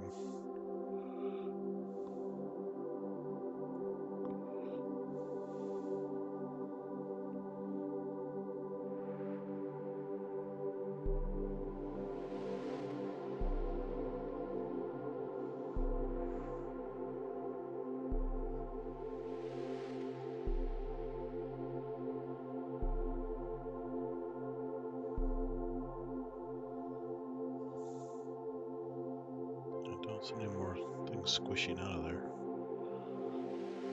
Seems to be slowing down its evacuation of the body. There's a little diatom moving off to the side there.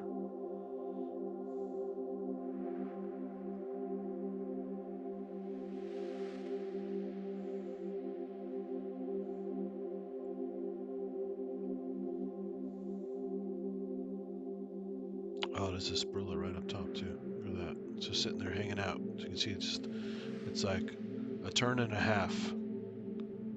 Almost like a sine wave there when it's at rest. And it's before it decides to move, it kind of jerks a little bit. You can see it kind of not quite moving. And then all of a sudden they decide to work the flagella in unison. And spiraling off it goes. That's a really nice look at the shape there.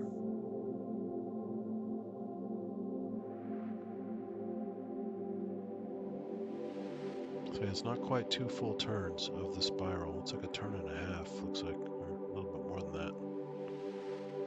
Very interesting shape.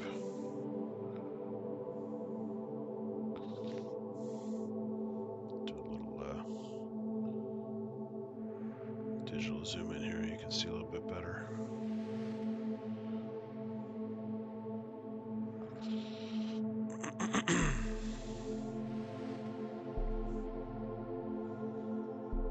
don't know if it's stuck or if it's maybe not doing so well now. Some of the flagella are not working.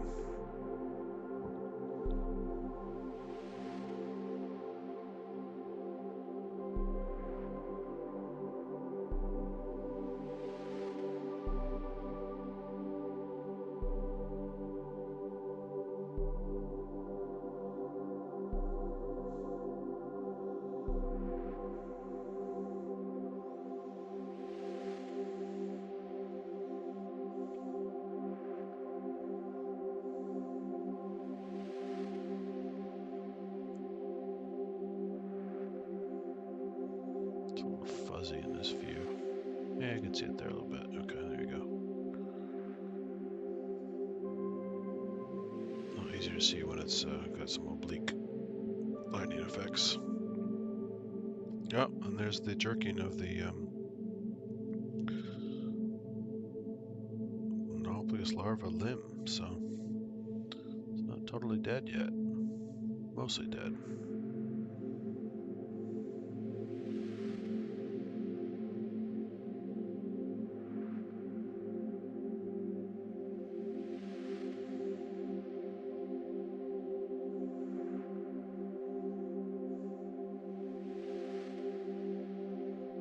It's just stuck there. Little spirilla. It's all stuck.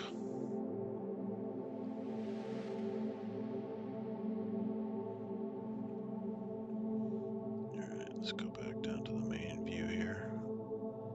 See if we got any new activity here. Still the same amount of debris, looks like, in the back. Not seeing any more stuff floating out.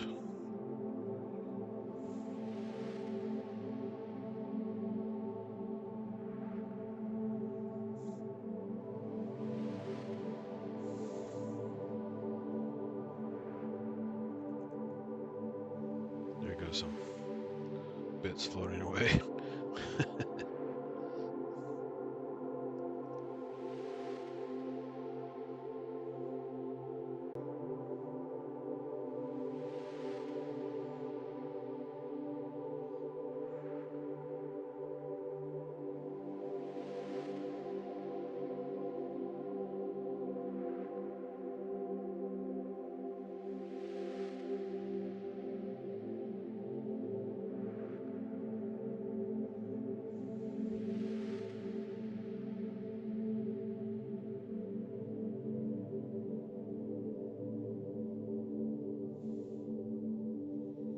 Is that guy still up there? The bacteria is still stuck. Well, it's a little bacterium, a little stuck.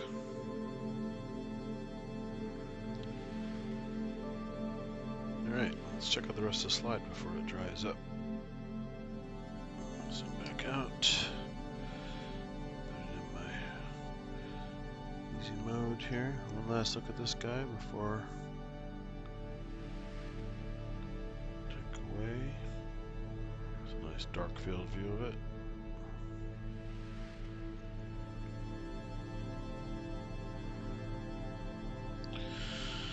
Where we leave off on our search. I think we went that way already.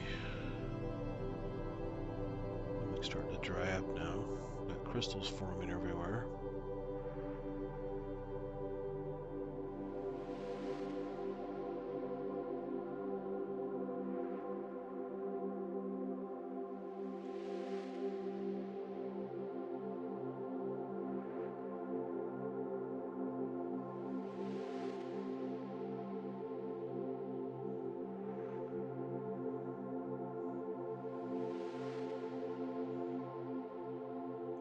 Those crystals.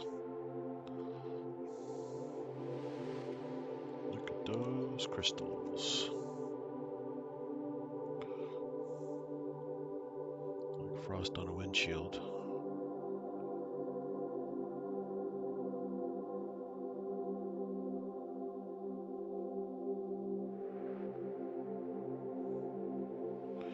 It's pretty good. Alright, let's try one from the mud now. I'm curious what's in that mud. I also have some plant samples too. I'm kind of running out of time here. I'm getting tired, but I'm going to try to force myself to look at a few plant samples while they're still fresh. Alright, let's check out this mud. So the mud is this, oh man, it's really stinky. Black, sulfury mud. Sulfur bacteria doing their business.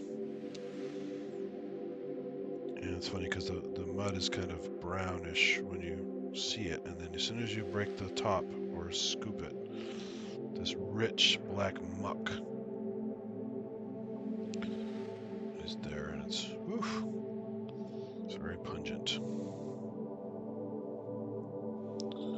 I'm going to try to, as you know, the sulfury is the hydrogen sulfide, typical rotten egg smell, so it breaks down. And just a little bit of water to it here.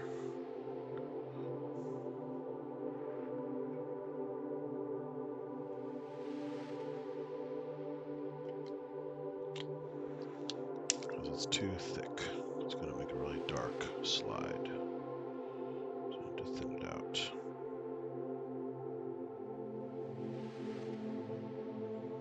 Okay.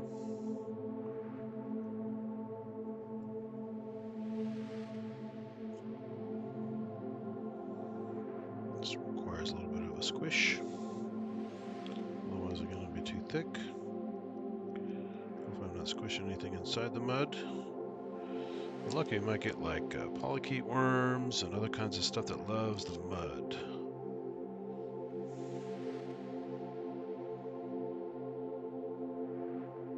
God, look at all the particles. So much debris.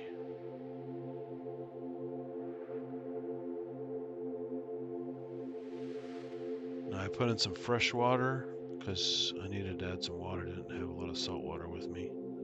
So hopefully I didn't add so much it's screwing up the balance of the animals in the salt water.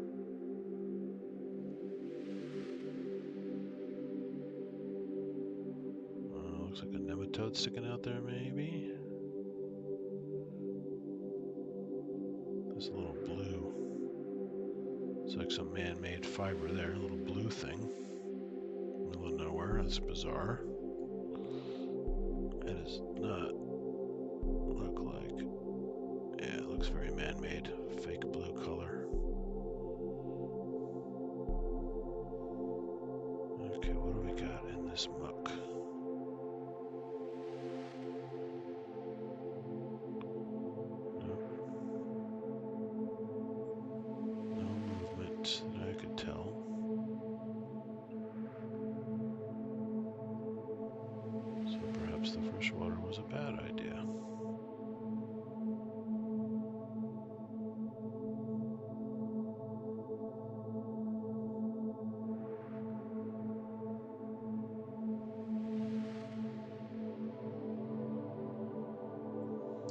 see anything exploding though. I mean, if the osmosis was too much.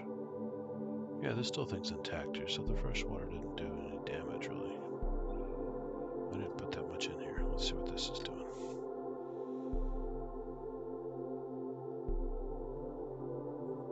There's some structure there of some kind.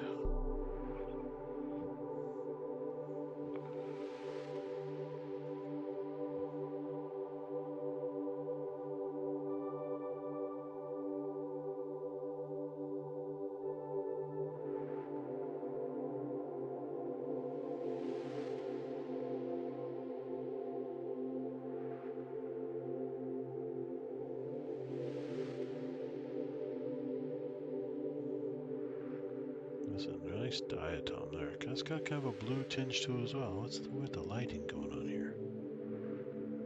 Getting some weird polarization effects. But you can see the colors inside of it. It's got some nice greenish, yellow material, and then the body there itself. Yeah, it's really interesting, the color. When we get in this blue color, very odd.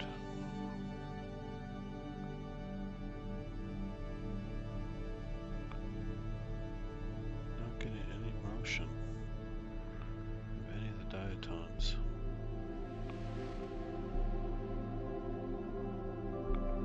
Oh, nice, look at that.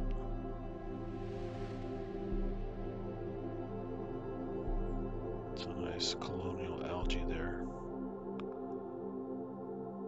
It's not a Silatoria, I don't think. No, it's too sparse to be a Silatoria.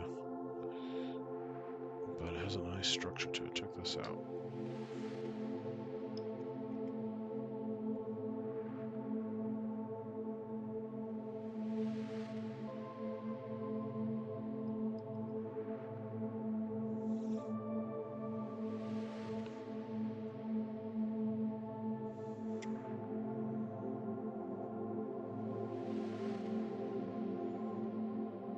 Got some greenish color there. It's looking through some muck, so it's not super clear.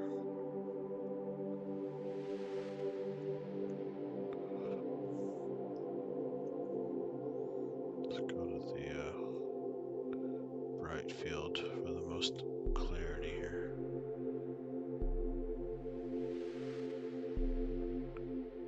So you can see the shapes. It's these kind of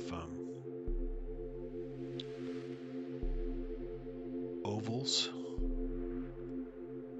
connected at the little junctions there. There's a large diatom show right above it there for scale. There's one of these really big diatoms out here.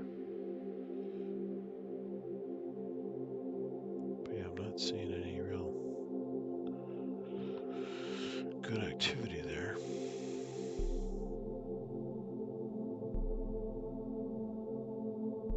This was a little bit down in the mud, so this could all just be dead material that's just settled at the bottom of the mud. So I'm going to try and get another mud scraping and see. That diatom's still alive and intact.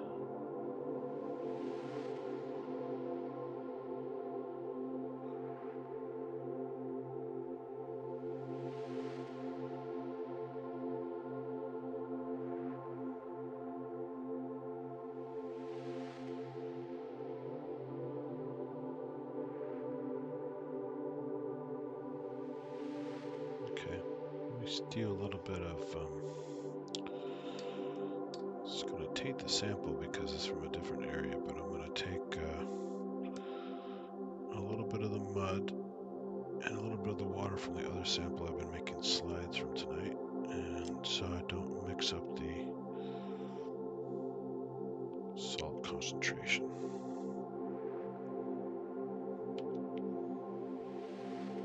See if I can get some of the more tan mud, just more of the top of the mud. Good.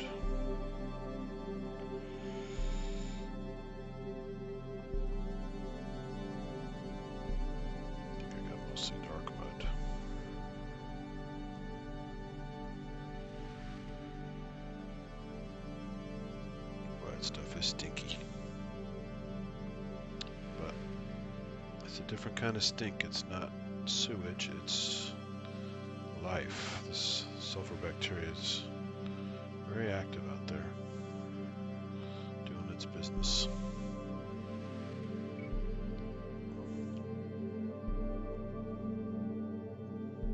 Okay, steal some water from this guy. Mix things up a bit.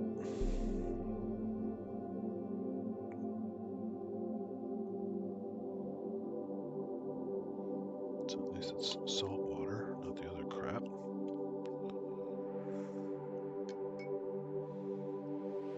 Okay. Let's see what we get.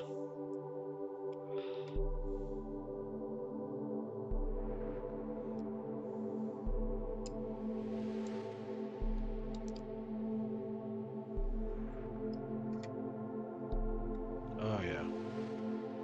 Much better. Now, I got some water from the other sample, so it's definitely some of the critters from the other sample mixed with the mud, so it's not a true isolated sample, but at least it's salt water with salt water.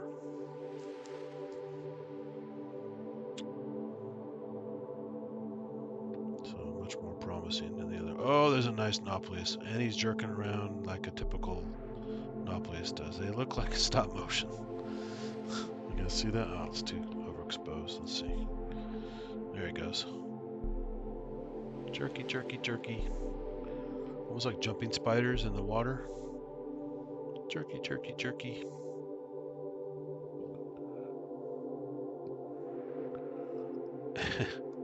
Too funny. Alright, let's see if I can follow that one.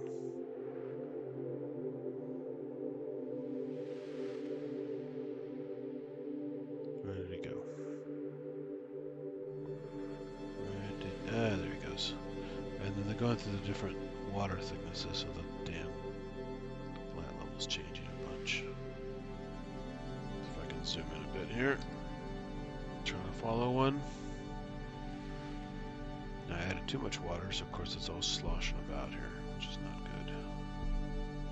There it is. Do do do do do. Jerky, jerky, jerky. Where'd it go? Where'd it go? Ah, there we go. Just gotta focus and follow it. It's that crazy jerky motion there. That's the Nauplius larva. Crabs do this. This is the copepod version of it. It's very odd looking. Oh, there goes one next to it. Oh, he turned. Now he's got a top view. Now he's got a side view. Now he's going back up. So each stroke gets him a pretty good distance, but just a very funny jerky motion.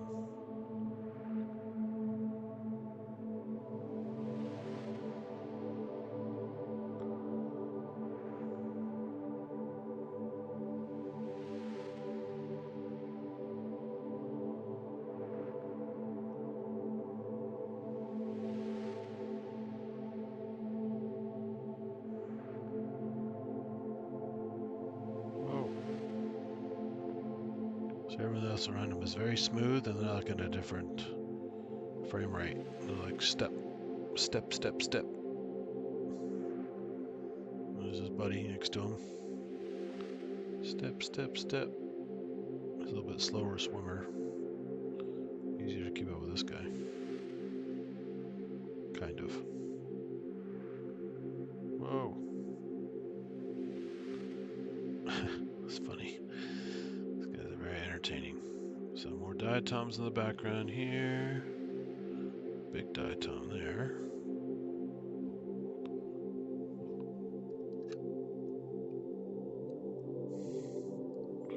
Let's fix the lighting here a little bit so it looks more interesting. I get some diatom color.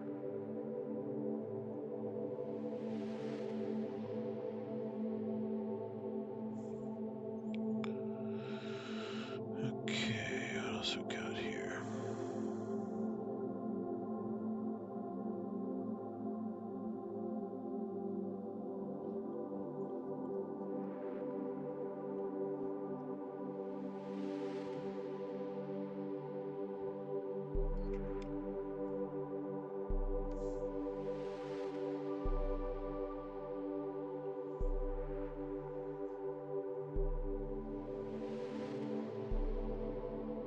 Lots of diatoms.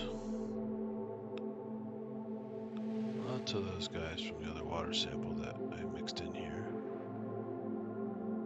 This is some of the mud, but nothing interesting in the mud.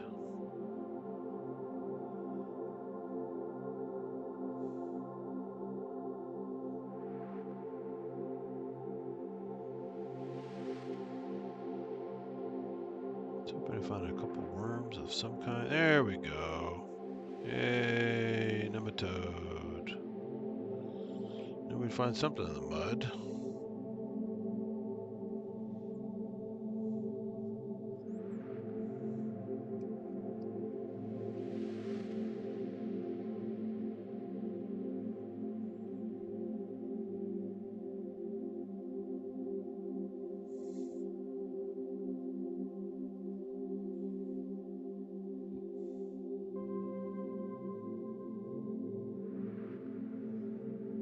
It's just anchored in that little piece of muck, just pivoting around.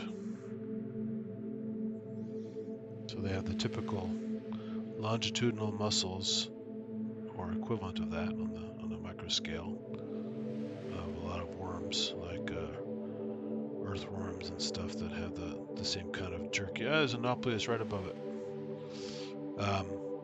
Give that weird kind of jerky back and forth, whipping motion.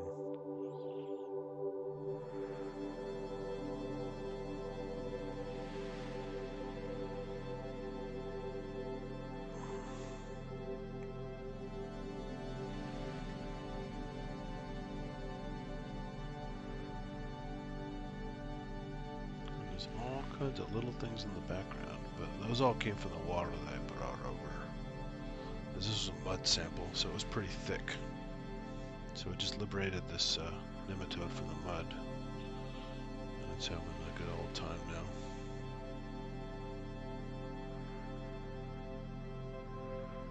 What else we got here? Another Nauplius larva. Another larva there swimming around.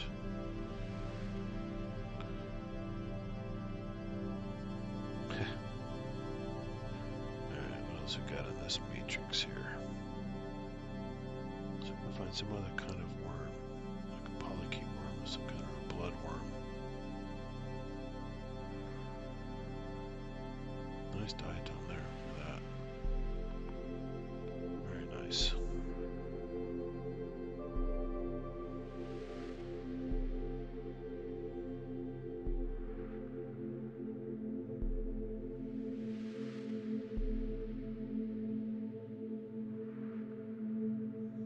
Diatoms in the background, little submarines.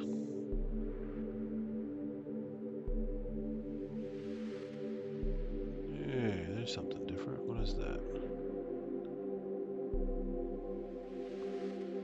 It's like another algae thread poking through there. This is different. This is a piece of actual plant material. Look at all the cells on the stalk. So that's a vascular plant of some kind. It's much more structured and many more cells in a little formation. Little plant stem of some kind. And looks like another nematode in the background. Having the wiggles. Lots of dead diatoms around it.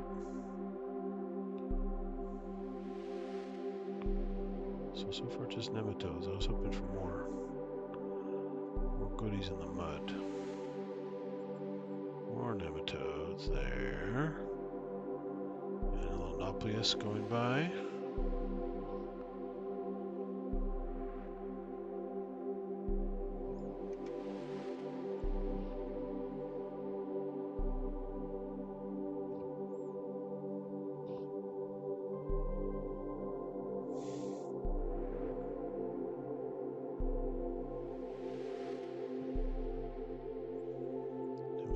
Everywhere.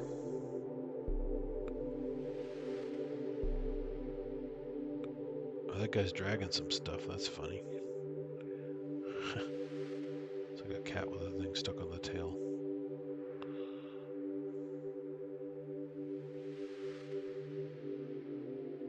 Nice. There's that little ciliate again with the crazy spinning behavior.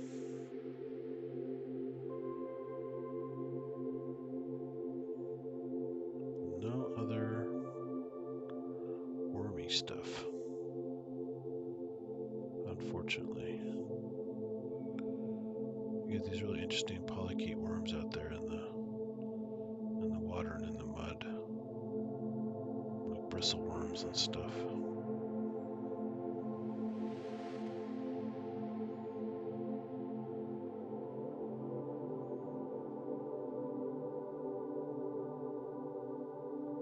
Wow, there's another nematode.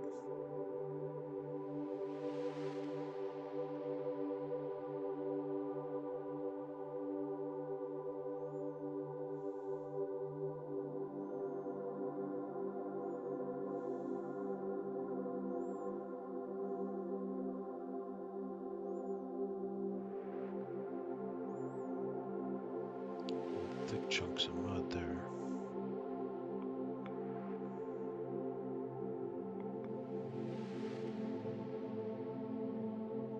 Yeah, well, larva gone by.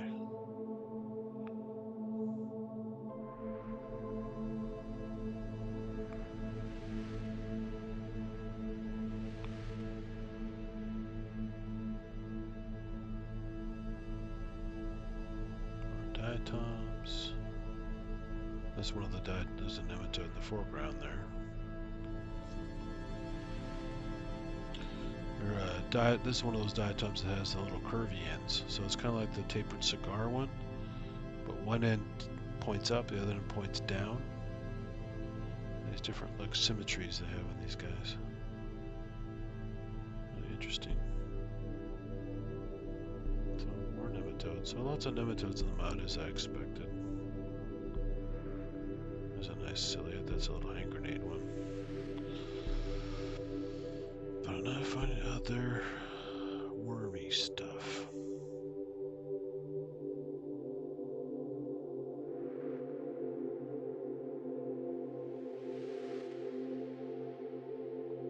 There's that freestanding nematode from before. We have all kinds of fun being nematode-y.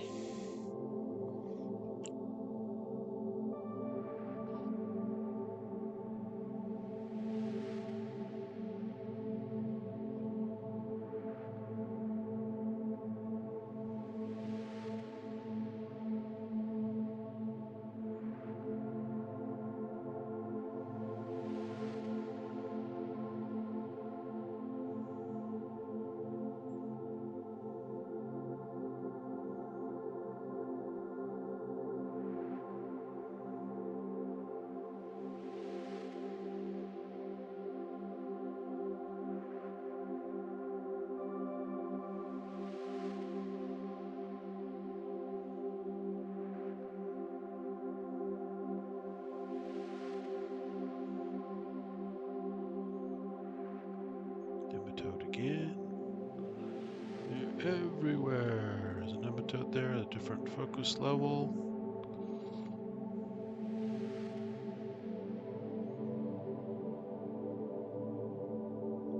Ooh, what do we got there? Yeah, just think it's a algae moving a little thingy around there.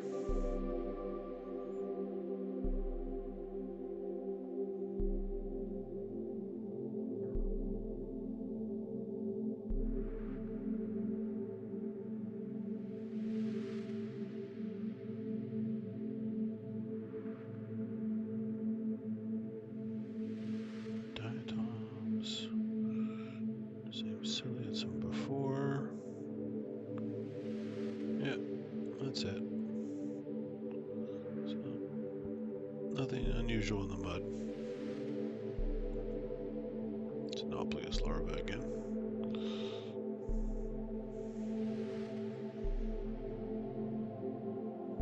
Nice nematode curling up there.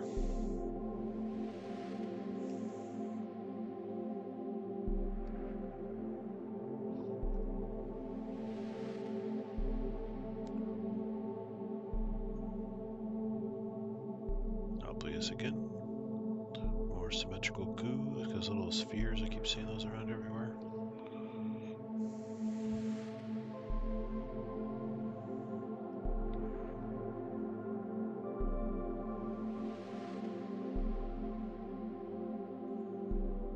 It appears to be another one of those little, I think some before they had the little crustacean type body. And the single little leg extension, but I don't see the rest of the body, I just see the shape looks the same.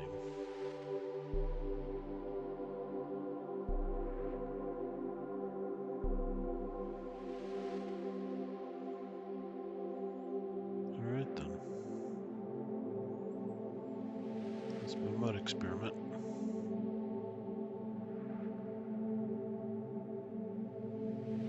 Cluster of diatoms there.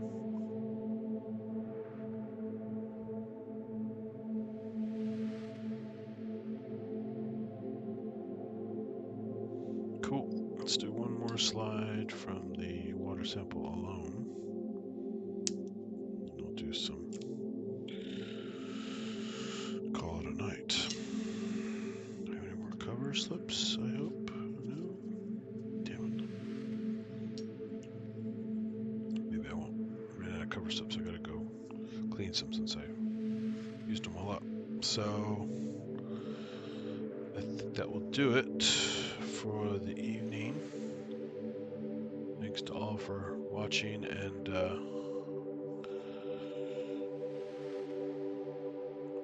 some folks who joined in the chat earlier. Appreciate that. And as usual, I'll put the chapters in later for all the fun things that were on the stream. And I think these samples will be good for another couple days. I'll do another show with them since there's so much stuff in the vials.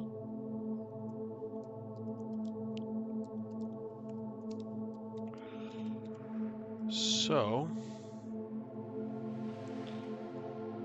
time to get some sleep to get ready for work the next day. So, again, I appreciate anyone who watches now or afterwards. Feel free to leave comments or questions, requests maybe if you want to see certain things that I haven't found or haven't tried to find yet. And as usual, it's much appreciated, and stay curious and keep enjoying the natural world around you. Thank you.